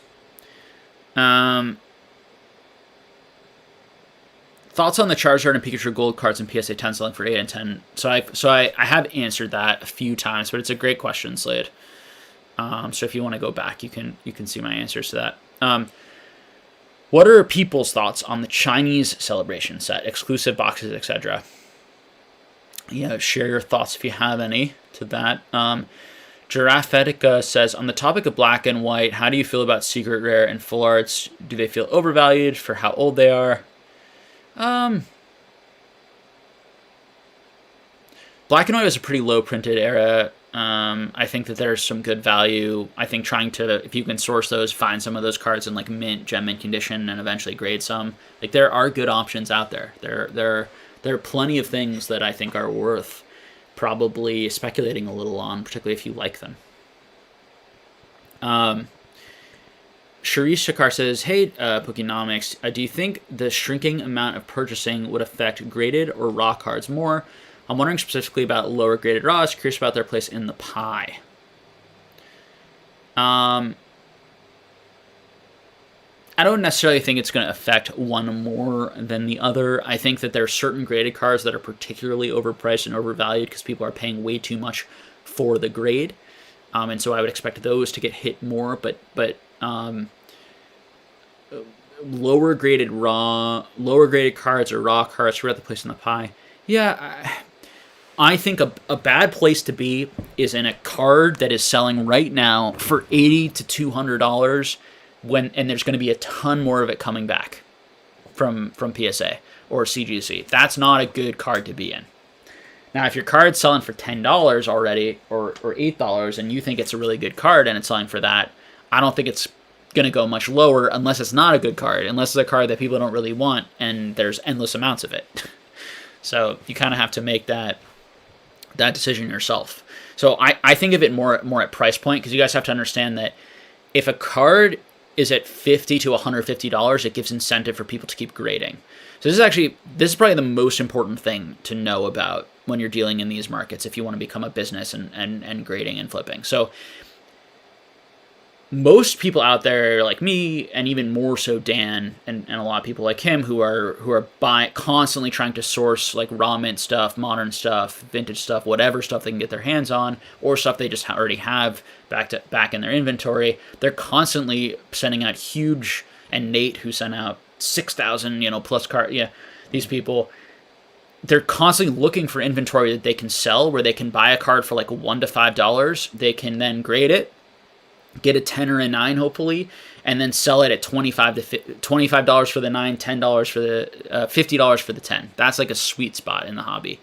If prices fall below $25 for the 9 and 10 and $50 for the PSA 10, people will stop grading that card, meaning that there will be eventually, once the current supply is absorbed, that price will, if people still want it, that price will likely go back up until it hits $25 to $50 again, and then everyone will start grading that card again, pushing it back down. So understanding that cycle is key, and it's how I made a lot of money this year on commons and uncommons, first edition jungle, first edition fossil. So I bought all those at like $9, $10, $15. I sold them all at like $100, $150, $200, and now I'm buying them again, or some of them again, at like $9 and $10 again. So again, there's this pattern that if you understand how these markets work and you understand how the psychology of the people who are actually getting the supply and grading the cards works, you can time these things actually fairly effectively.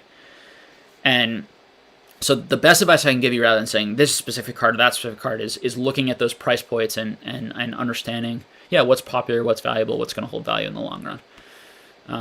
Because as long as people want the card and there's always going to be some new buyer for that card, it will get back up to that $25, $50 price point once the supply is absorbed, because people will stop. About how much of your net worth is in collectibles in a percentage? I think I'm not going to answer that, because then you'll have a sense of I'm not going to answer for myself, but I'm going to answer it generally speaking, like what I think is comfortable or good. I'm not going to answer it at all, because I think it's such a personal thing, and it really depends on your level of expertise and how old you are and all sorts of stuff. But what I will say, Ray, is a lot. A nice sizable portion, above 5%. Let's put it that way. Chevel says, Rock Pokemon, my LGS started their Christmas sale and lowered their prices on pretty much everything. Was able to get a Celebrations mini tin sealed display. Nice.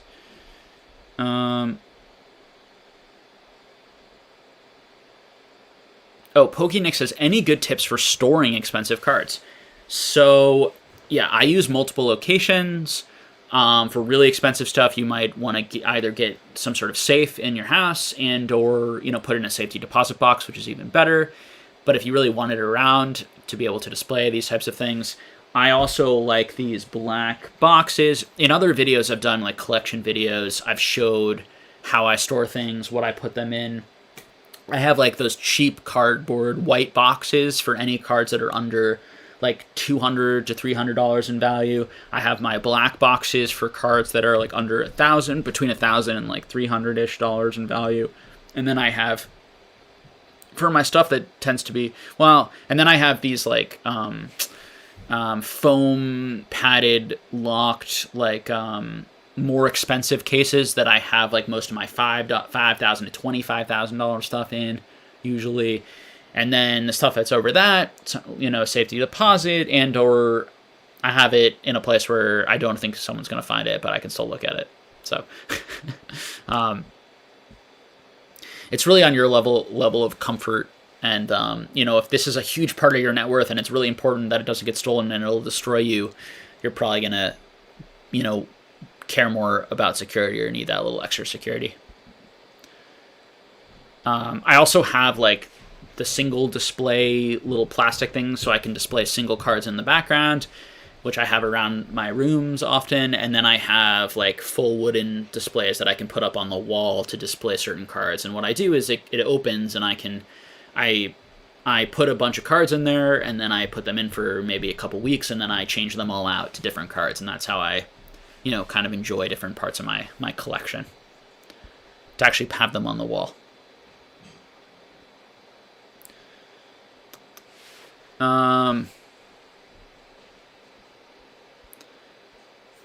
Team Trevor says Mason asked a good question. Let's see. Oh, Mason, which of the crab Pokemon do you think would taste the best? Good question. I have no idea. I'm not sure how I'd go about answering something like that. Do I think would taste the best? That is quite the question. Which of the crab Pokemon is the best, or do you like the best? I could probably answer. Can't taste. I don't want to eat any of them. They're Pokemon.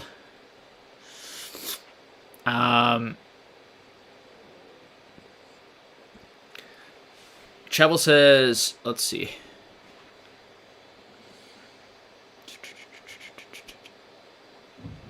John says, Jake, do you see the 2007 Tropical Wind Top 16 that was signed by the CEO of Pokemon on eBay recently? It went for $5,000. I did, yeah. Someone in the Discord actually sent it to me. A couple people actually did. I think Pikachu probably sent it to me too. I think who is in the Discord, but I think we had a few people send it to me because they know I like those. And yeah, cool sale, really unique, cool card. Cool buy. You know, how do you price something like that? I have no idea. It's like whatever people are going to pay.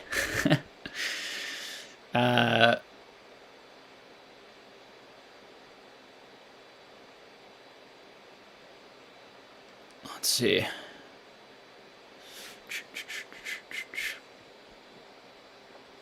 Jimmy Hellman says, hi, Jake. The Luigi and Mario Pikachu PSA 10 cards are really highly priced compared to the boxes. The box seems cheap at $2,000. Thoughts? I think personally that all of those cards are overpriced for me relative to other things, but that is not necessarily how the market is going to be in the long run. I prefer low pop WotC Holo first editions or low pop set cards or some trophy cards at some of the prices that those cards go for. Those cards, I don't love those cards. I never did. That being said, I have some, and I have the box with me somewhere. So I really like them, and I think they're great cards. It's just they're so expensive, and some of these other cards, just the rarity of them, and the fact that it's so hard to get these cards in PSA 10 first edition. You'd have to open up a $10,000, $15,000, $20,000 box, and then you have to be lucky enough to pull that specific holo, and then you have to be lucky enough to actually grade it in a 10, which is almost impossible. Versus most of these are 10s right out of that box, and it's very easy to get that card. You could buy that card any day, any time, and you'll probably be able to buy that card for the foreseeable future. Some of these low pop WotC 10s, they may disappear. They may disappear into collections. Like, they may not always be so readily available. You know, but what I would say, Jimmy, is like the cards versus the box. Yeah, I mean, I think you can take a look at that and say, you know, are people overvaluing PSA 10s because they have a pretty good chance to get 10s anyway out of that box? And, you know, who cares if they're a 10 or a 9? It's all mint anyway, and condition rarity is not the issue with those cards. It's all about absolute rarity. That's how I feel about them. So I would probably agree with you and your instincts in terms of which one to buy.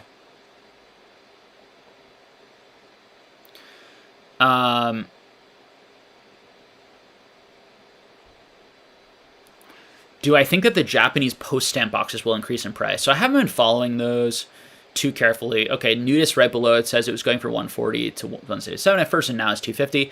Yeah, I mean, they're really cool looking cards. The thing you have to keep in mind, and it's the same thing with the Mario Pikachu, although that one's a little bit more unique, they are going to have like more and more cool things. So I think if you picking some of those up is fine, and if you really like them, go ahead, pick them up. You know, if they go back down in value, who cares? You got something you like. You know, it's extremely speculative when you're buying things like that, and you're like, okay, 140 to 170, it should be 250 or it should be 400. You know, when people make those types of claims, I'm like, based on what? You're just pulling numbers out of you nowhere, you know, and that's fine, and it could, right? And the thing is sometimes they're right, and then sometimes they're wrong because it's random. Pikachu says, Jake, David Person mentioned you when we hung out. Can you talk about your impressions of him or any fun stories involving him and you? Yeah, so David and I, we haven't talked in a while actually, but for a while we were talking fairly regularly.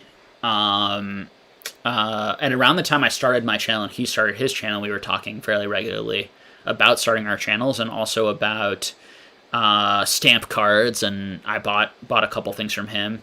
And you know, I don't know David too well, but I hope to get to know him better and see him out and about at more things when COVID ends and we're all, you know, going to events again, and maybe I'll try to go to Worlds. I don't know. Worlds might be a little bit difficult in London, but I know he goes to all of those, so I'm sure our paths will cross in person. I've never met him in person, but I'd be happy to meet him. For those of you who don't know, has like the, you know, very likely the #1 English Pokemon collection. Certainly in terms of completion, he has the #1, and he also probably has the #1, arguably the #1, or him and Gary, you know, probably pretty close in terms of overall value. Let's see. Shovels, Jake, is there any modern box that you enjoy just for display purposes, not trying to shill just from an art standpoint? No, it's a good question. Modern box that I enjoy from a display purpose. I think that's part of my issue with the modern booster boxes. Is they don't display great, in my personal opinion. As far as, I mean, I always like the ETBs for that reason. They feel more like a collector's item, you know, with the sleeves and the other sorts of like things in it. I think are kind of cool theme, you know, and there's some ETBs. I'm trying to think of which ones I really like. I mean, I think the Champion's Path ETB with the big Charizard on it is cool. I like the Shining Fates ETB too. What else do I like? I mean, part of it is that Champion's Path just became like really not fun to open. That's kind of why I like soured. Like when I see the box, I may not have that great of experience, but just purely aesthetically, I think it's a cool looking box. There are a number of ETBs that I like. I like the Evolutions ETBs, just the clean sort of blue and red Charizard, Blastoise is a nice looking thing. And Shovel is saying not just booster boxes, any box, ultra premium, whatever. Yeah, I mean, I think the ETBs are the best looking display pieces, just for me personally. Oh,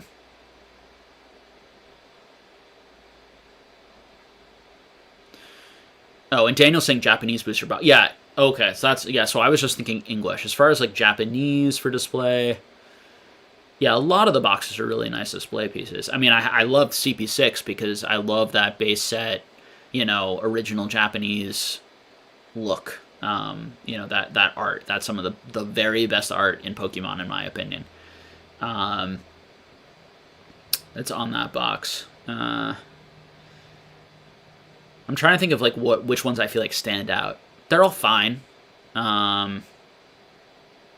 You know, things like the Mario Luigi Pikachu box, the Nessa box. I mean, they're nice looking boxes. They're nice looking display boxes. They're a bunch. Pokekayun. You know, Shiny GX and maybe not as great. Yeah. Like Eevee Hero, like a bunch of just the regular set boxes. They're okay looking.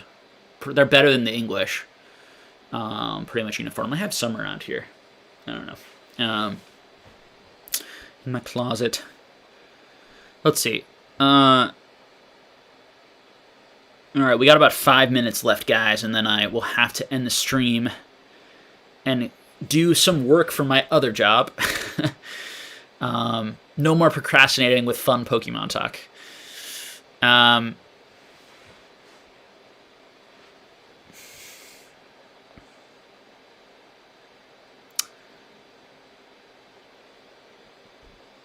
Let's see. So any more questions, guys? Or we can also just sort of end there. I guess I'll just take a second. Any last minute questions? Otherwise, I think we'll end the stream for today. And I just, thanks for hanging out, everybody. It's always a pleasure. I'm glad I got to do this today. I'm actually going to do another stream tomorrow night. So double stream. I know videos have been like super sporadic, and then we just like won't have a video for a while, and then we'll do a few in a row. It just is what it is for our schedule. And we also like to, I like to make videos when I feel like it and when I have something to say. And I don't like just making videos on a schedule, even though that's like what's best for the YouTube algorithm. I just don't care that much at this point. I want to just like have fun and enjoy it. So,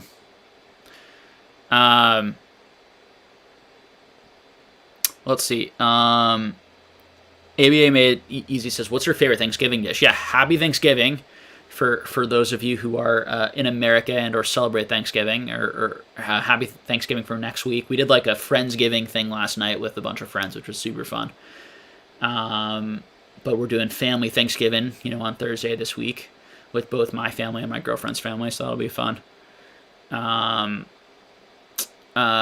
favorite Thanksgiving, my mom makes this like sweet potato cut up like onion dish that's like really good that she makes that I really like. Turkey's great, stuffing, cranberry. I'm not sure I have just one. I love the whole meal, and I love like the way it all goes together. So definitely love food. Food is like definitely one of my biggest joys in my life, and I love Thanksgiving meal. So it'll be super fun. Mama and I TV says, how do you keep the metal cards and what type of cases? I think they're just like normal cards.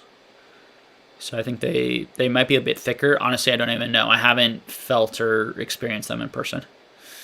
Mason Bear says, hint on the next live. You guys want me to tell you? I can tell you. It's going to be Dan, my fellow Pokenomics person, my partner, who's partnering with me on the Patreon. Just going to be like a casual hangout tomorrow night. The two of us just haven't gotten a chance to talk in a while and talk in public with people, so we thought we'd just hang out. Mason, if you want to join us, you're more than welcome. If anyone else wants to join us, want to hop on, it's just going to be very casual, just fun. So we will end it there for today. Thank you all so much for continuing to just like watch and like ask questions and allow me to do this. Hopefully I, am a positive for you guys, and, just am able to create more Pokemon content that we enjoy. Rock Pokemon, you should come on once. You should come on at some point. I've seen your name. I watched some of your videos, and I know you love these types of conversations too. So anyone, and people who haven't been on, Pikachu too. Yeah, I mean, we can definitely like have some new people on the stream. Like anyone who just, for me, like if you reach out to me and you say like, can I be on this on your stream, and I don't know you at all, and I don't know that you like have experience in the Pokemon community, I'm probably not going to say yes or get back to you. I do get those questions quite often. But if you like have a channel and or I know you're knowledgeable because I've talked to you and I know that you can like talk and communicate and answer questions and that you're going to be like appropriate, I'm always happy to have you on, no matter what size, your channel is or any of that sort of thing. That stuff doesn't matter to me. So we will end it there. But again, thank you all for watching. Thank you for support. If you can leave a like and subscribe to the channel, it goes a long the way in helping. And if you have the money and it's worth it to you, if you can support us on Patreon. On Patreon, you get a monthly live Zoom discussion where we're live Zooming with a bunch of people who are very knowledgeable. We have discussions. We do deep dives into like analytics, a lot deeper than we will ever go on this channel, in this forum. And then we do, we have which could be equally as valuable or even more valuable at this point, but we have a Patreon, a Discord community if people who are just like really respectful, really passionate about the hobby, I think plan on being in the hobby in the long term. We talk about a lot of different TCGs in there, including Pokemon. We also have people giving like ancient coin talks, and we're gonna have like DBZ, people going to ZB. Like we're gonna have a lot of different events and people teaching people about different hobbies. So if you're a big learner and you really want to learn things, there's gonna be those options. We also hang out in there periodically, like randomly. We just hang out and chat and talk and hang out. We also do monthly PWCC live hangouts, where we're like PWCC auction night. We all hang out, we buy stuff together, talk about what each other got, and that's fun too. So whether you're engaging with the community here on this channel in this way or there, a big thank you to you, and thank you for just letting me continue to do what I enjoy. All right, so we will end it there, and I will talk to you guys all tomorrow night. All right, take care.